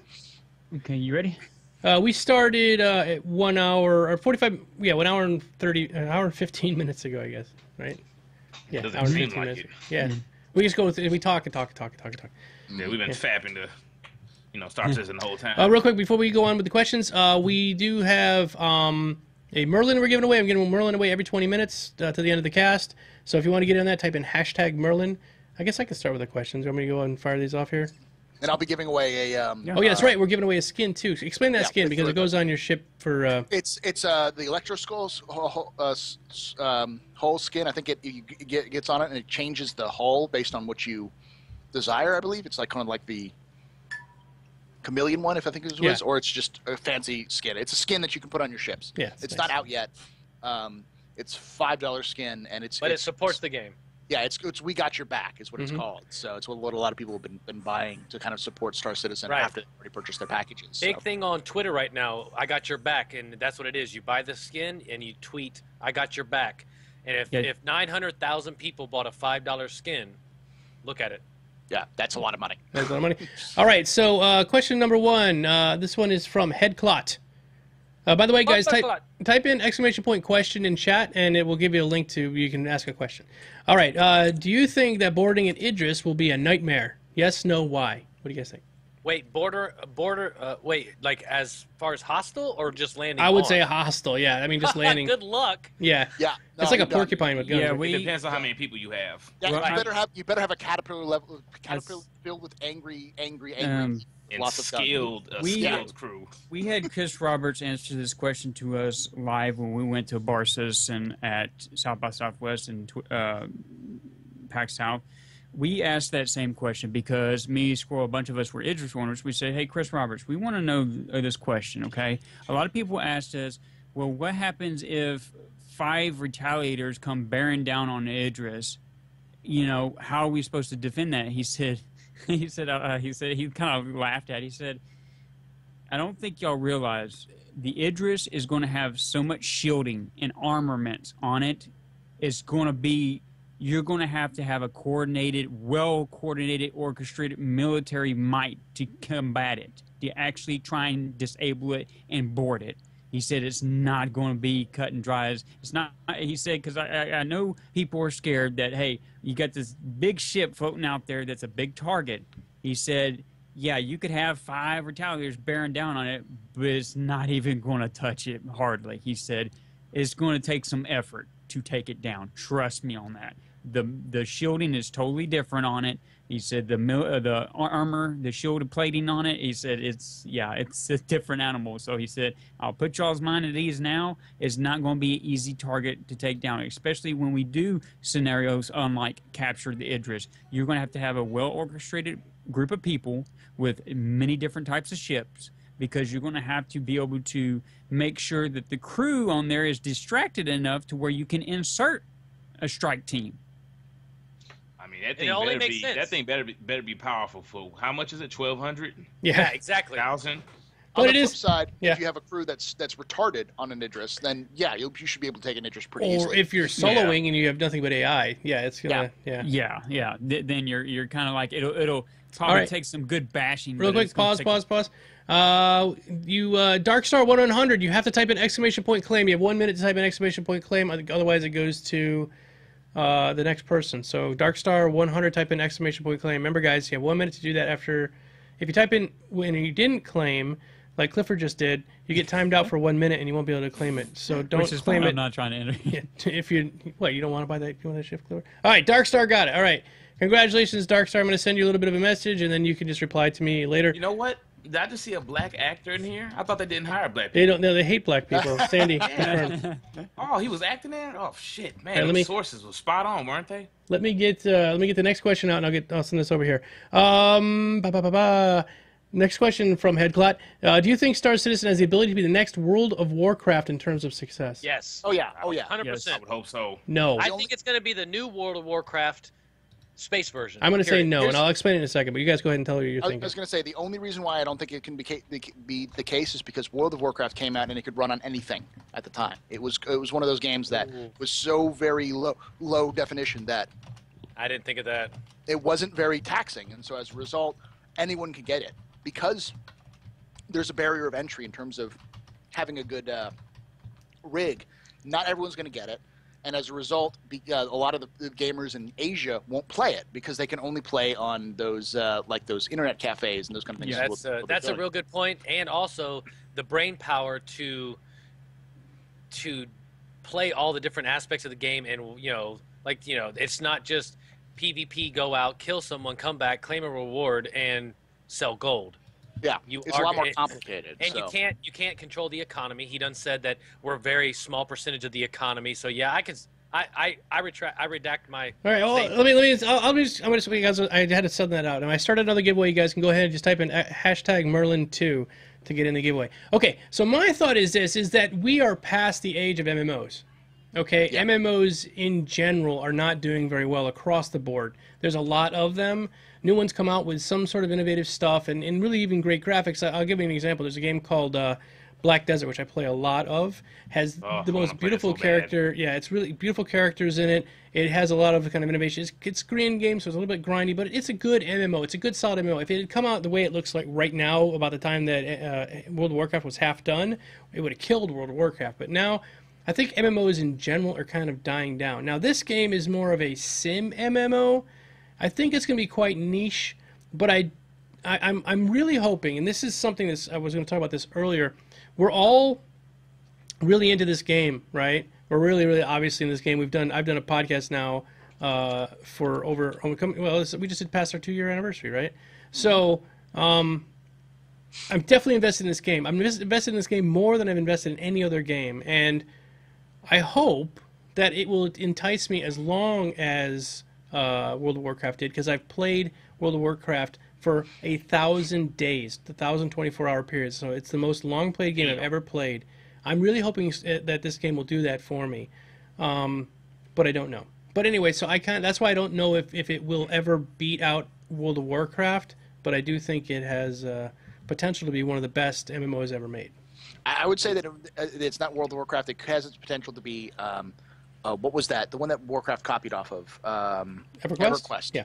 Yeah, it has a potential to be kind of like EverQuest, where it has a hardcore fan group for a very long time and helps change the dynamics of what we see in the future, but itself doesn't really get that cult or that huge status like World of Warcraft did. Okay, sorry, Gio, go ahead. Yeah. You know, the problem with a lot of these MMOs, I mean, you look, WildStar didn't make the subscription model, Elder Scrolls didn't make it, so definitely MMOs are definitely like a dying thing, and definitely paying for subscriptions is a thing in the past, and that's a good thing about Star Citizen. You buy a package, $45 or $30, and you're in for good. That's it. You can play it one day, then don't have to play it again, and come back a year or two later, still be playing it. So I think it has that going on inside, and the economy, that's going to be one of the main things, because in Arcade, when I was playing that, I hated the gameplay, the mechanics, I should say. I hated how you fought. The thing that kept me in there was like growing your food and doing the trades and sneaking past other people. That was like one of the funnest things. So if it has a good, fun economy, I think it'll last a long time.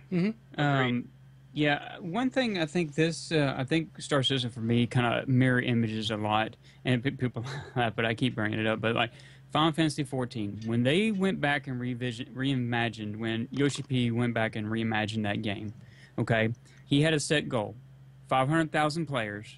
That's it. That's what they're going to cater to, and because he knew his player base, he knew how many players would constantly, coherently play. It would be about 5,000.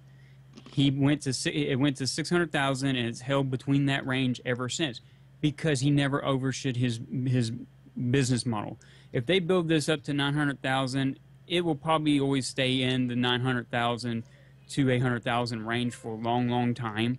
And also it depends on what kind of funding or what kind of model they go with, as far as like to keep, people interested in it, and also people want to buy either a monthly set of credits that they will allow, which they said they're going to allow only a certain amount a month that you can purchase from their site, or content created skins and etc. As long as they create a good side business model for them to keep funding the game, to keep the servers alive and everything, I think they'll do just fine, and I think they'll keep that hardcore player base. Like you said, Paul, it's a niche base, just like Final Fantasy XIV is a niche base, but they built their model towards that niche base, and they've been successful. They've kept their servers alive, and they keep the players coming back. So it's it's a good model, and I think if more MMOs just shot for that model of cater to the audience that they know they could reach, I think more MMOs would be more prevalent and more successful nowadays. Well, MMO is also kind of a dirty word in Star Citizen, because he constantly avoided it. The But team it is always an said, MMO. this is not an MMO. It's not an MMO. But it It's is. not an I mean, it's a MMO. massively But it is. multiplayer online role-playing game. You play as your pilot, and then you have your family, and you will it to your kids and everything, your ships. PlanetSide doesn't feel like an MMO, but they call that MMO. But, looking at Star Citizen, it doesn't look like your standard MMO, tab targeting bullshit. So, I mean, it's still MMO, but it's not your standard MMO. Yeah. Right. All right, next. Okay, go ahead. I'm sitting here watching the stream right now, and I can't keep my eyes off of the Squadron 42 little demo they did. Yeah. Did you see when the ship flew through the airlock? It had it was like forming these bubbles of like warping around it. It was like it was going through like a bubble. I was like, little force field to hold out the vacuum. Mm-hmm. So beautiful, man. I knew the Idris was big, but I didn't know it was this big. Like when you go inside, it's a floating walk hangar. Around, Yeah, I'm just amazed. Awesome. I also like the chat system, like how they're doing the chat system, where it just kind of like floats in and out, and you kind of get to make a choice. I think that bubble thing is pretty good. It's not just the normal one or two either, because I think as he said, there's going to be multiples of them. But I think other companies have done something similar. Mass Effect. Well, Mass Effect did like the little wheel where you had maybe like 4 options. And you mean like the floating words? Yeah, as he was talking about.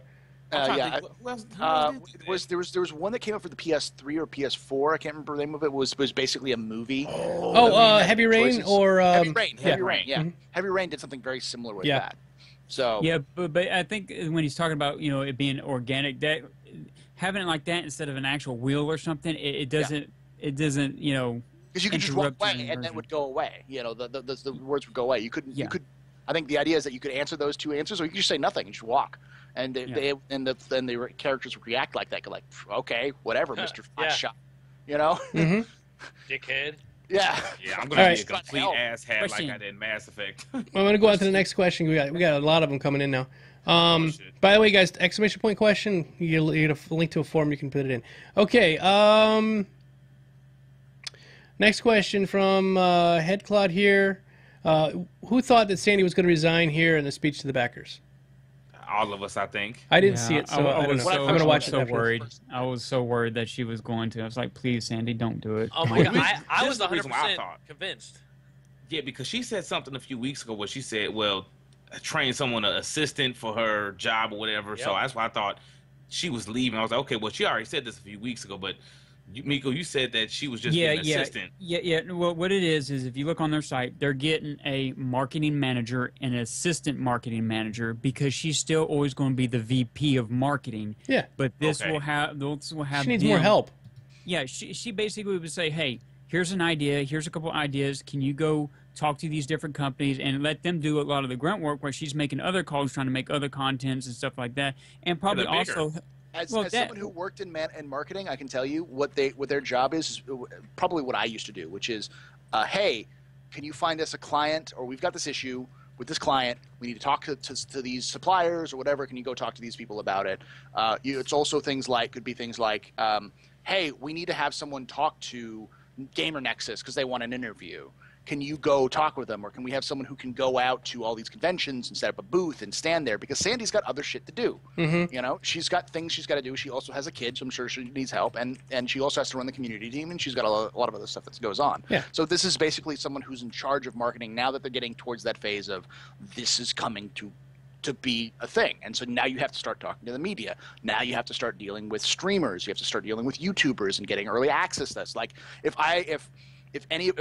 all of us don't get like an early access copy of Squadron 42 when it comes out to preview, then Sandy's falling down on her job. Like those kind of things is like but you need someone to do that for you. You can't do it on your own. You need somebody else to help you, because that job is difficult. So that's what makes that's crazy to think. You know, streamers like us and YouTubers like me and you, Gray, like we're gonna be like some of the head people that test this out for them and stuff. Like maybe I just can't get we over don't know. It's awesome. It could be. We never know. Yeah. We might not get anything. You know, but They might just say everyone gets it, and that would be fine if they said, hey, everyone gets this early access 2-mission pack. I'd be totally happy with that. But if they also came up and said, hey, do a review, be honest, I'd be very happy with that. But if they come and say, look, we want a good review, so just play the game and be happy. It's not what I'm about. No, but I mean, like things like, for instance, with the Battlefront beta, they had a lot of YouTubers and streamers got early access to the beta, like a day or two. Yeah. So they could show it off. I did. I got it 2 days before it was released. Yeah. And I was pissed I didn't. And see, that's the thing, is that a lot of people are like, oh, well, I really want to get it. Now that they watch it and they go, oh, the hype's building up for it. So if we honestly, that's what streamers like, or something, people are like, oh, well, that looks good. And then people who are on the fence about getting Squadron 42 who would be like, I don't know if I'm going to get it or not. And you get it a little early, and you come into my stream, you come on Domo's stream, and you see them playing, and they're like, oh, you enjoying it? I'm like, oh yeah, fuck yeah, this is amazing. I love it. Twitch streamers and YouTubers were marketers for the companies, definitely. Whether we admit it or not. That's what we're there for. People, if you're on the fence about buying any game at all and you see a streamer playing it, it's the best thing in the world to go talk to that streamer, because a little 2-minute YouTube video, well, that's it. It's risky, because I could be playing Star Citizen and be like, fuck this, I hate this goddamn game, and then you're like, oh, well, I'm not gonna, this guy didn't like it either, so forget it. Man, look, it can backfire. The first thing I do when a game comes out, I go on live stream, check you guys on Twitch, see you guys playing it to see if it's broken, or I go to YouTube and I watch reviews. That's all I do now. And see, actually, it's almost like Domo. Hey, Gio, black guy. It's like the rest of you streamers are like our actual bat, or actually our fighting tool against all this early access shit, because y'all actually can, y'all are kind of like the counterbalance to early access, because of the fact that y'all can play it and people can see it, and this will save a lot of us who, like, I want to play this early access game, but I don't know if it's any good, because I've been burned, I had a guy who came into my chat last night when I was playing and said, Star Citizen's never going to come out. And I'm sitting there walking through the social module being like, what do you think this is? Yeah. You think this is... I'm imagining this and putting it on the screen? This is the game. What are you talking about? Yeah, haters gonna hate. Haters gonna hate. And I mean, like, he ended up getting banned because he was just a troll. But it was like, it was one of those things. If someone walks on there and says that, it's like, are you just stupid? Do you need to, like, go to a facility somewhere? Or is your handler missing you somewhere? He hasn't taken his meds today. Just what the hell's wrong with you, man? Hey, and here's the deal. We are Star Citizen's marketing department. Oh, yeah. The streamers, the YouTubers, they don't pay for commercials. They don't pay for ads. People come to the internet and watch our YouTube videos and our streams, and we are their marketing department. We are their advertising, and makes me kind of important. And even more so with our community hub, because now we got, new players got a central location of saying, Let's see all the streamers that are there. But going back to Sandy, you know, she gave that was a very hard speech for her to give, because it was beautiful. Sitting on the sidelines and knowing the things that I know through Ben and through them, I can't tell you how tough this had to be for that woman to stand up there and say what she said, because you know whether or not she had, you know, conflicts with other people there at her job, you know, that's with any workplace, you're going to run into that. She was just showing that, hey, I'm a human being that has been treated like dirt. You don't even know me, and this is who I've been for the last 3 years. I don't believe her, though. I really do think she's a cyborg. Fucking cyborg! I knew it. I think I'm pretty sure. And sex I'm bot. surprised. Yeah, Domo's going to be like, she's a pleasure bot. She's a pleasure bot. She's a pleasure bot. Oh my god! All right, so next thing, let's move on here. Next question. Do you think this is from Drescher? Do you think motion sickness will be a real issue in space, since the ships have artificial gravity, not relevant to Star Citizen, but something upon for what I think? I mean, with the motion cap, or I mean, with the VR, I foresee getting really sick. Yeah, especially with their head moving. They need to really fix that. That shit is annoying. But yeah, you figure with some Oculus Rift on and like watching that explosion that they showed on around the verse. Oh my gosh! With the headphones on, with all that shit going on, oh my gosh! The only thing I wish is they're gonna, what is that, that glove, that system, not the glove, but it's a little thing that you put on your outside the Oculus Rift. For the N64, the power glove? No, it's not a power glove. You just put it on the outside. The half moons. No, not even that. Not even the half moons. It's just you put it on the outside of the Oculus, and it can scan your hands, and you just move your hands around. Oh, you're talking about the motion Link joy something. thing or whatever. No, not Leap motion. Leap motion. Leap motion. Yeah. So that's, I think, the only way you're really going to ever get full immersion in this game, unless you're talking about augmented reality, like what's that, Halo 1 or whatever that Microsoft is making. Motion, Mobiglass, not Mobiglass. HoloViewer, HoloLens. That's it. I'm sorry, HoloLens. I think what he's talking about is in actual reality. Like if we ever had artificial reality in space. Oh yeah. It would be motion sickness. Oh yeah. I mean, you get motion sickness from walking around if you're in the air, if you're in tall buildings, because the building sways when it gets hit by wind. Mm-hmm. Or if I wear my bifocals and watch the bifocals on the bottom while I'm walking. Yeah, I have bifocals too. Yeah, I don't wear them during the cast here, but yeah, I do. And especially the feeling of weightlessness. There's a reason why a lot of NASA astronauts come from the Navy. It's because they're used to the concept of motion sickness because they've been in ships. I never once got sick in the ocean. I was out to sea for 6 years. Yeah, but just so saying. as a result, even Are if you a seaman? I was a seaman. I was long and hard, full of seaman. 6 years. You were a seaman. I was. That's awesome. I love the second hour when gray-headed gamers got about 4 beers in them. Back in the very early 70s, I was a seaman. Yeah, you were just a twinkle in your daddy's eye. I'm here all night. Try the veal. All right, let's move on again. We got a lot more questions. Wait, geek. Yeah. Thank you for serving. Oh yeah, it was either that or jail. So you know.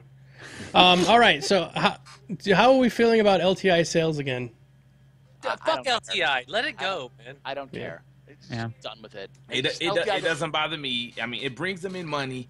There's a lot of people who have thousands of ships. I mean, cool. Yeah. And, you know, it's just a real benefit to them. I don't see nothing wrong with it because, to be honest, I wouldn't get any ships if they didn't have LTI at this point.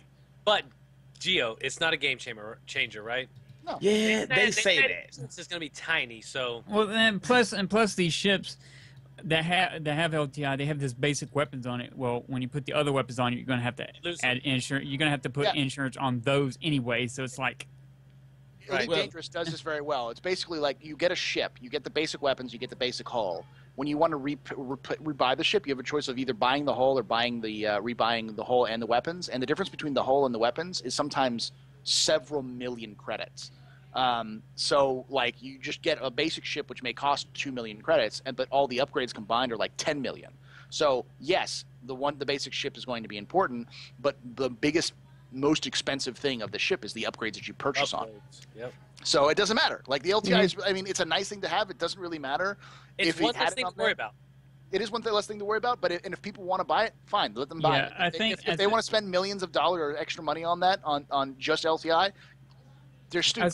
I still stand behind that. LTI is only valuable, probably, I would say at least for like the Idris or the Javelin, because they are such a big, massive haul. That's a lot of credits that some people might not ever have, and that's a good. Or the rare ships like the Glaive or the something that's extremely rare. That's, I don't think, the only time, and that's even in itself is not a game changer. It just helps out that org who has that massive ship a little bit. You know, gives them a little bump. But other than that, I think the common ships and stuff, it doesn't really. Well, you know, this is what's cool about like a latecomer like me. I came in March 2014. I always wanted to get an LTI ship. I say, damn, they only did it during Kickstarter, so I finally got a chance to get an LTI ship when they start doing these concept sales. They brought it into motion, so I was glad I finally got a LTI ship. So for all these newcomers, I think it's cool that they get a chance to get LTI and they don't have to feel left out. Yeah, I'm the same way. I got 3, and at first I was like, but it is cool to have it. But there again, I'm really big into micromanaging. So to have to worry about my insurance when I log on and I'm gonna take my ship out, I like that aspect of micromanaging and checking. Okay, insurance policy's up to date. Need to make sure this is good, and then launch. Because I'm one of those guys that like pre-launch checks and all this other crap. So, but it is a cool, almost like a status symbol within the Star Citizen community to have that LTI Banu Merchantman or that LTI. Like if you have an LTI older ship, it shows you've been around for a long time. Yeah. I've get it. I've got an LTI Super Hornet package from the original Weekend Warrior package. You know, and to a degree, for me, that's a little bit like that's how long I've been around here. I've been around since the first anniversary sale. Yeah, I've been around that long. And, okay, well, go ahead. I'm sorry. I was going to say, so yes, I can see that status, but at the same time, if anyone puts major deal in it other than the status, then it doesn't matter. Like people like Miku might make sense because Miku has so many ships that he had to keep up to date on all of those ships would be crazy and it'd be crazy expensive. How many does he have now? 200,000 ships. Oh, Clifford? No, he has 95,628. And he just bought that Javelin. He just bought 2 Javelins tonight. 65,930. I'm looking. So he's looking. He's looking it up.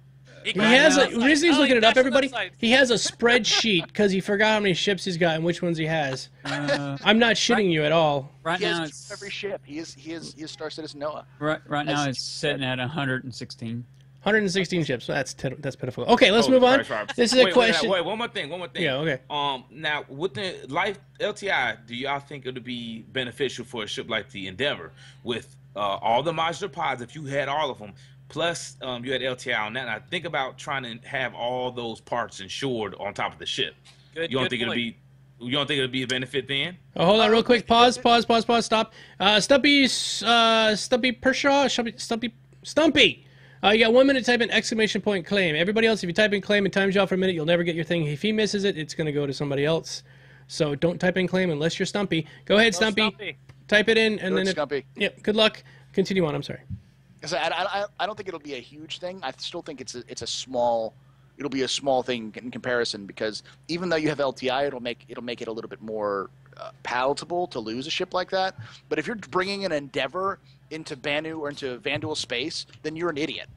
But sometimes you don't know if you're exploring and you get caught up in the moment and you get attacked like, oh shit, I was trying to find a new jump point, then you get fucking ganked or whatever. I mean, that's a lot of insurance depending on what you got. Then you should have some protection. I mean, and that's what Star Citizen should punish people who are not paying attention. You know, and this is one of those games where, especially if you're going to be in an area where you're going to get hurt, you need to have protection or you need to have some Stumpy or whatever.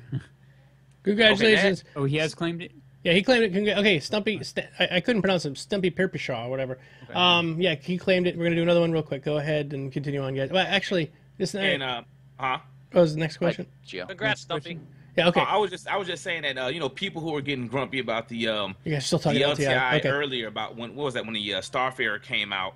People were like, oh yeah, this ship shouldn't come with LTI. Like it was a big deal. Now it's no longer a big deal with the new CCU system because now if you have a placeholder like the Reliant. If you just spent $50 and now you could just upgrade to CCU, another ship, you got explain CCU because I don't know it. Okay, CCU is basically a cross chassis upgrade. So Oh, I know what that is. Yeah, okay. So if you But I have, didn't hear it like, ever called CCU before, so I never. It's what they abbreviate it as. Yeah. Lame. Well, so whoever doesn't know what it is, say you have say you bought the Reliant a few months ago. So you got LTI on it, but you want it on the brand new merchantman like I want to do. I got that as a placeholder, so I could just CCU up to the brand new merchantman, and then bam, I got LTI. So those other people who kickstarted back in the beginning, I don't know if they're gonna feel pretty pissed off, like, oh man, during Kickstarter days, I got the LTI merchantman, and now anyone can get it with this new CCU system. All right, well, let's move on because I really want to get moving. We got a lot of questions. Some are really good, so I want to get to them. Go ahead. Next question: do you think Star Citizen will be the next Eve, like development going on for years and years and years after release? Oh yes. Yes. Hell yeah. I'm not an Eve saving player. features for after the launch because they can't get it all now because people are complaining and bitching. So some of that stuff is gonna have to wait afterwards. They're going to have to figure out a good way of making money other than just the Subscriptions and Yeah, credits. well, yeah. Other than that, because there's going to have to be ways of doing it, and they'll figure it out. They're still a little bit ways away from having to deal with it. They'll figure it out. I'm sure they'll find a way of selling ships without selling ships, sort of thing. Like better upgrade packages or like and more episodes for for Squadron 42. Squadron 42 and stuff. Yeah. And they'll have new they'll release content that like new map areas that citizens find. Will have new places you can go to, all that kind of stuff. But yeah, no, Star Citizen already has the cult of Christ Roberts following that it will, and that's all you need. That's all you need. You need to have a dedicated fan base, and the games will go on forever. Look at Freelancer. Freelancer still has multiplayer. Oh yeah, yeah, I played it not too long ago. Last year, I think I played it. Yeah, and that was released in 2001, 2002. Mm-hmm. So it's 2015. It's been over 10 years, and that game is still being played. So yeah, this is going to go on for a long time. Don't worry about it. All you have to do is watch the Gary intro to Squadron 42. This shit's going to last forever. Yeah, it's beautiful. That his goatee sold it. Yeah, his goatee sold it to every gamer ever. Goatee. I was wondering what movie this was from. At first, like if it looks like it's some sort of sci-fi movie that it just. It's beautiful. Volumes. It's there absolutely are beautiful. some movie actions in this game. Like I said, look at them pulling up to this satellite, like just like a movie moment. You go in there and fix it, and that's just like in the baby PU. Yeah. Right. Yeah, that's just to keep us busy until they actually release the game, and that was awesome. I want to do that tonight. Yeah. Exactly. Okay, so next question, which we just a little bit talked about. Did any of you guys have to change your pants after Squadron 42 intro demo? I'm going to jump in real quick and say no, because I didn't have any pants on. And we're off from the other. Mm-hmm. My hands were full. My pants were off. So you're saying, Domo, you had to clean your desktop, so to speak. What's that? You're saying it went all over your keyboard and everything, huh? Oh no, no. I like what, My I like screen. What Eric McKinnon said is, bro, they have dynamic pupil dilate tech. Yeah. Like, the ridiculous level of technology that they have in this, and that demo alone was just enough to make everyone cream their pants. Yeah, what game is doing that? Because I can't think of no game up to date that's even trying to do anything like that. No, those are always in cutscenes. Like you'll see a cutscene of a game in a game where something like light shines in the guy's eyes, and you see the eyes dilate and everything. But you'll never see that real time. Dilating eyes, though. Yeah. Fucking really? That was beautiful. Yep. It's amazing. So that was on the PC Master Race Reddit or something? Yeah. That's awesome. PC Master Race is that subreddit has a love-hate relationship with Star Citizen. Oh, You of course. hate it or love it, depending on what's coming out. That's going to change, though, now, Berserker. Watch. I bet you the lovers are going to outweigh the haters now. I think They're going to find something to hate on.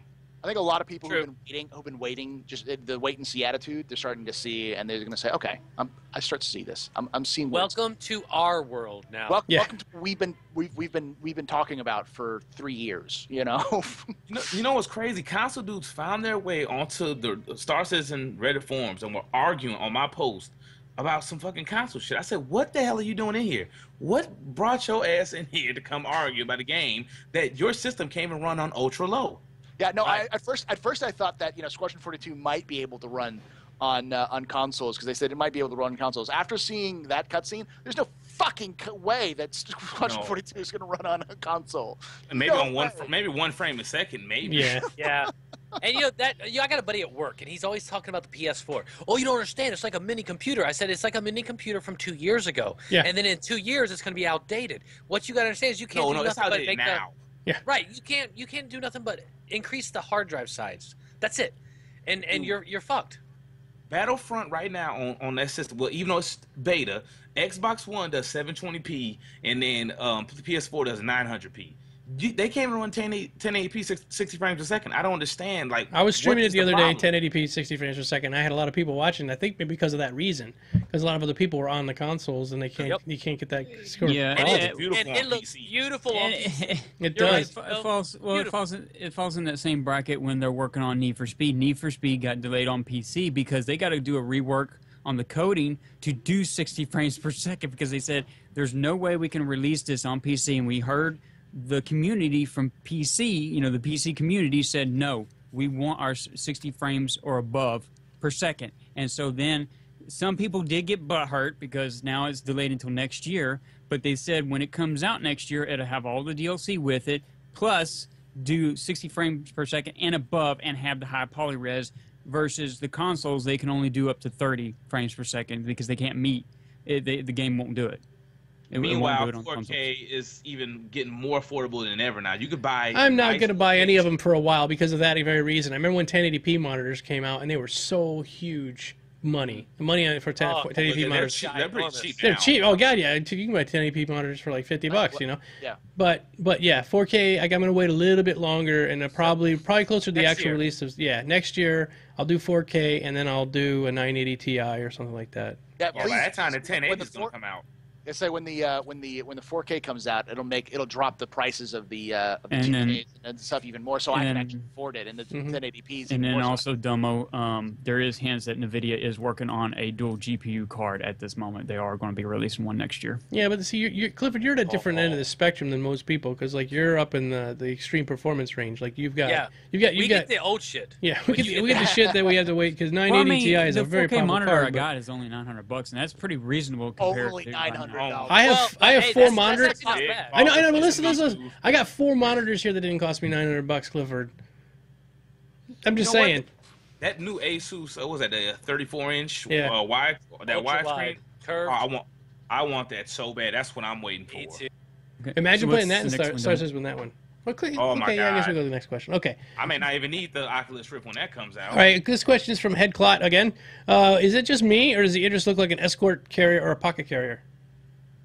It's Pocket carrier. it's a pocket carrier. Yeah. That's Totally a the whole pocket deal. carrier, yeah. Yeah. It's like the old school like British frigates, which were frontier law. Like you'd see British frigates sailing up and down the coast of South America and Africa, keeping the peace. They weren't the ships of the line. They wouldn't be able to survive in a combat zone for very long. But any kind of pirate that would see them would shit their pants because those things were powerful as fuck. But that's there's the another concept. thing. Another thing is you don't realize the 200 meter is a lot bigger than what a lot of people think. Mm-hmm. From the perspective of that video we watched, it doesn't look quite as big as it actually is. If you look at, like, say, my Endeavor video, the Endeavor being around 200 meters long, it's like, okay, that's whatever. But when you put that up next to even a Carrack is a big-ass ship. Mm-hmm. The Endeavor dwarfs that ship. Mhm. And you don't really realize it until you start at the nose of that ship and you run all the way down to the end of that ship. You've done this with your Star Citizen Island, right? With some Right. of these these pulling out. By the way, I'm everybody, about if to you go do watch want to it get after some, this now. if you want to get some great 200 meters, videos, it's huge. Grey-Headed Gamer makes some great videos on YouTube that do show the scale of ships. Like that's what he does. Is I don't know about great. We'll call them good, not Oh, no, great. look, they are people look really, great. really, People- really awesomely mediocre. Look, Yes. people So- love Yes. Gray. They love Gray, and they love board game. They love those two. Everyone else, I seen it. I watched that. I saw that post. Yeah, they don't like me or any other streamers. They said Well- we're obnoxious and You are Hey, obnoxious, Gio. You know what? There was a title that I was given to by the Star Citizen forums many moons ago as the other douchebag, and I wear that title proudly. I am the other douchebag. I'll tell you right now. I saw the post Gio's talking about. Mm-hmm, I did. Fuck all you guys that said that. Gio is my favorite YouTuber because he says the shit that I want to say. But you But don't have the like- balls to do it. Right. If you watch my videos, I am 100% nice guy. Yeah. And I try to keep that Professional, now, nice. I try to. I really Speak the did, company but- line. Well, on this stream here, I drink and I have a good time and I cuss and stuff. On my videos, I never cuss. Right. I always keep it nice, kid friendly. And then I watch Geo's and I live vicariously through him. I'm like, yeah, fuck that guy. Yeah, fuck, yeah. Well, send it to him. Also I didn't on want to be YouTube, Geo, put in this guy because I don't think are you a subscriber of mine, Geo? Am I? No. I don't know if you're not. Just then go ahead and post your link to your latest YouTube video in the Skype chat, and then I'll put it in the chat, the regular chat. Otherwise, it'll kick you out. The also, escapist video. Do it, dude. and Geo also, is, I think Geo is the new angry voice of Chris Roberts. It was good. And Yes. You need to have a voice like that. also like Teller on YouTube. Yeah. Teller does no. good crying Oh, yeah, work. they Teller's like my- Teller hey. too. They did. Teller's my buddy. Teller is the reason I do my videos, and I want to put that out there right now. Teller, I'll Teller grab is his my bill. models. Teller has walked me through Thanks, Clifford. CryEngine more than once. He is That's the reason Teller. I can even do what I can do. All right, real quick. Next question. We're moving on. During the CitizenCon stream, this one's from Argentum HD. During the CitizenCon stream, Chris Roberts said, "We may start selling Star Citizen and Squadron 42 separately in the future. Looks like they have separate Squadron 42 pre-ordered RSI at this time. Do you think this is the beginning of something different?" Hold on, I gotta wrap it here. Sorry. Huh. There we go. I think this is the beginning of something different in the way they'll be handling sales. Yes, because they said that the new Squadron 42s are actually going to be a separate game. You're going to have to buy those separately later. I don't know. We get the first one for free. Right, we get it for free. After that, it's going to be another AAA game on top of that. So I mean, Yeah, because you got as far as a 42 business model, episode 2 and episode 3, which right? they're As far as a originally- business chapter 2, model, chapter you can't give everything away. So No. even though DLCs suck, it is the way of the industry, and that's the only way they can make money. So we get the first Squadron 42 for free. If you're And some already backers- a some backer. backers Yeah. Some backers get the second one free as well. Oh, the second one also? the Well, second. there you go. But the deal is they can't give everything away for $30. Period. I think You'll I go out of think business. I think I was in under that stretch goal, which one of the stretch goals was you get all of Squadron 42 for free. I think there was a stretch goal for that, and it was like I got that and like a Jane's fighting manuals for ships and something else. Maybe. Right? Yeah. Did Yeah. you see the stack of the script? Oh, that script was amazing, man. It right. was like, So we get that for free. yeah. And then think about if they gave all of that away for free. They can't. But if they sell it all for, say, a $30 DLC, I will buy that. I'm not a rich guy. Matter of fact, I'm poor. If Yeah. I pull this screen back behind me, you'll see my ghetto-ass house. I'm fine with that. I will buy that because I don't buy a whole bunch of games. But if it continues the way, even just the Gary video, his fucking goatee sold me, I will buy the second and third and the fourth Squadron 42. Yeah, and for those of us who have been backing before this, as a thank you, we got Squadron 42 and Star Citizen together. Like, we get them together. Going forward, possibly even towards when the games released, the games released themselves, they'll be sold separately. So you have to buy Squadron 42 and Star Citizen. Yeah. Now they're connected together, like Halo, like the different Halos would be connected together. Yeah, yeah. Like Microsoft does that, where you get all of the legendary endings in the Master Chief Collection. You get some special armor in Halo 5. So that's the way Citizenship will work. Like if you beat Squadron 42, you get special things in Star Citizen. But that's what they would have to do for a while. And it also makes sense because, the more SKUs you can make to separate it, the more chance you're going to get someone in that niche there. Like someone's going to want an Arena Commander because, I want a game like this. Someone's going to want to get Star Marine because, I want a game like this. And then they'll slowly work their way into, maybe I should try Star Citizen. Maybe I should try, maybe I don't want to have a ship, but, maybe I just want to hang out with friends. And maybe there will be a SKU for people who don't want backing ships. They've talked about all this stuff. And that's a way of making more money because you compartmentalize it. And it also allows people to get in at their comfort zone. Yeah, that's what they're trying to do. All right, let's move on here.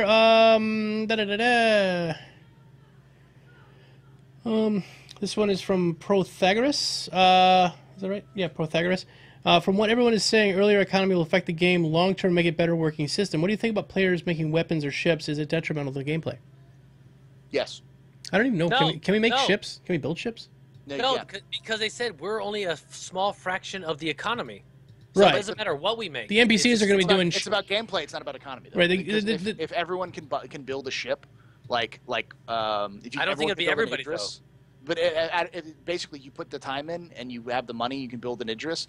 Then it kind of ruins the experience. You know, 'cause they want to have some control over the gameplay of like how many Idrises, because they said that there's only going to be a certain number of Idrises that they're going to exist. I think it's But they also said that it'll take an entire organization quite a bit of time to build that Idris. So if you put in the time, effort, then you should benefit. I don't think. My opinion. I don't. What think would be the point of factories then? I mean, well, I guess the factories could still be build there. Weapons like missiles or weapons. That's fine, but like I think there's too much damaging to the gameplay aspect to allow players to build everything. Unless it took months and like tons of work with a 100-person organization, they could balance it. They could balance it, and you're right. If they make it too easy, it will screw things up. Okay. What? Just real quick, I think that the economy is going to eventually balance itself out, you know, and there's going to be gold sellers and shit like that. That's always going to happen. But like they were saying earlier, there's only a certain amount you can get every month. Real quick, last question. This one's from Headclot. Will the citizenship be earned? Tagline: do you get a Starship Troopers vibe? Starship Troopers vibe. Was that? You have to earn your citizenship. You don't get it for free. If you skip Squadron 42, you are not a citizen. That's the last thing I heard. Service means citizenship. Yeah, you do the service, you get the citizenship, which you're going to want to anyway. Who's going to be a backer of Star Citizen and not go through Squadron 42? Like if somebody in our, I'm talking about like people like us, like new people. Obviously, they might not get in, but well, yeah, some people are going to go straight into the MMO quality, the multiplayer quality of it, the game, but. The fun factor is going to be going through that storyline, so when you go into the persistent universe, you can follow that storyline through. You can build your character, build your friendships, and then move out from there. Yeah. Don't skip Squadron 42, please, people. No, I don't I'm think not they will. gonna lie. If they came out at the same time, I would go straight to PU. I do that with all games. I go straight to the multiplayer. See, I'm completely the opposite. I need to play the single player before I play. I thought you learn the intricacies. Mm-hmm. Well, I thought they said you could earn money to pay for your citizenship. That you could actually pay for it, buy it for. There are ways you can earn citizenship, not through the military service, but they're more difficult. The easiest way is you're going to be able to be a space whore. And work your way off on your back, and you'll be able to get citizenship. Oh my God, space! I want to be a space whore. I'm going to be a space gigolo. I'm just a space gigolo. Then you can sell your space nipples. Yeah, lot lizards is a thing. I will be a lot lizard because that's how all truckers start out, right? All right, listen. Let's real quick. Let's go around the room and let's just say real quick what we thought of CitizenCon. What's your impression overall of CitizenCon? We'll start with Clifford. Go ahead, Cliffy. I'll give you like a minute. Go ahead. Oh, what I thought about the whole thing? 1 minute, yeah. What did you think of CitizenCon? I really enjoyed it. I think they really did some good surprises that I wasn't expecting. I was expecting just a rehash show of, at least just the FPS and portion part, not this elaborate. We knew we were going to see Star Citizen Squadron 42 footage. I kind of wish they would have showed maybe glimpses of the actual battle or some type of trailer on top of him doing like his speech. Actually see some combat cut film reel would have been kind of neat. And then I was really pleased. I was really impressed with it. I wish they would have given some type of date or closeness to, as far as like, I know not date for like official release, but for PTU people to expect this out, in a couple more weeks or at least 4 weeks. We're going to do some iterations and let y'all test it, but we'll have to wait and see. All right, Mr. Geo, get money. Go. I thought it was awesome. A lot of good stuff there. It was good to see Sandy open up and show her emotion and how she felt, how she got wrongly treated. A lot of surprises coming in the future. Looking good, and a lot of these haters look stupid now. These bogus people out here, indie developers that are not so smart, were just crying the whole time. And it was very lovely. Yeah, I agree. All right, Mr. Berserker, go. It is almost exactly what I expected, but I was not expecting the level of fidelity and detail and just sheer ridiculousness that was Squadron 42. I was expecting to see a little bit of PU, expecting to see a little bit more stuff, a lot of talk about what's going to happen in the future, not a lot of what's happening right now, and but that speech, which just blew me away. It was a great speech. I was just like, all right, I'm done. I understand now. I get it now, you know, kind of thing. Like I always knew it, but now it's like I understand what Squadron 42 is supposed to be. So it's hyped me for Squadron 42. Yeah, absolutely. And Gray-Headed Gamer. Real quick, this is one of the asshats I talk about. See, repeating. This asshat was in the stream earlier, and he goes from each Star Citizen stream to hate. Like, what kind of low life, not so smart type shit is that? Don't worry about it. I get trolls here all the time. Don't feed them. Don't feed the trolls. Yeah, don't feed the troll. Dude, we're at Saturday night, and for a lot of people, this is the time where you go out and have fun. Yeah. If someone's going to spend their time to troll a Star Citizen streamer, it just means that they themselves have no life and are sad, pathetic individuals. So, because I just wanted to point that out because for some reason I'm banned from the whatchamacallit. It's just funny that you see him jump from stream to stream. Oh, it's okay. Straight loser. All right. Just real quick, congratulations! Flying Space Spider has claimed Merlin number 3. Yay! Plus the We Got Your Back skin. Zerker, I'm going to send you a list of all the people that won. I have a list of them here, so sure. I'll send it over to you, and you can somehow send it over to them once I get all their emails. Thank you so much, everybody, for coming by tonight. We should be back at a regular schedule. Real quick for me, what's been going on is we just released BrainBot on Monday, and it's a brand new bot that's for Twitch. And so Stringman and myself have been like working 14, 15-hour days, and so I haven't been streaming very much, but I think we'll be back in once we can get this the bumpy part of launch over with. We'll be back regular streaming and everything like that. Let's go around the room real quick. Where can people find you, Clifford? You can find me on Twitch, Clifford_aka_Miku. You can follow me on Twitter at Clifford_Miku, and same with YouTube. All right, Zerker. You can find me on Twitch at twitch.tv/Berserker01 or Twitter at Berserker01. I run a nightly stream called The Station where we do space games, including Star Citizen. Yep. Awesome. Geo, go. I am Geo. Get money everywhere. You can find me anywhere. Just search me. Gray-Headed Gamer. Same. Gray-Headed Gamer on YouTube, Twitter.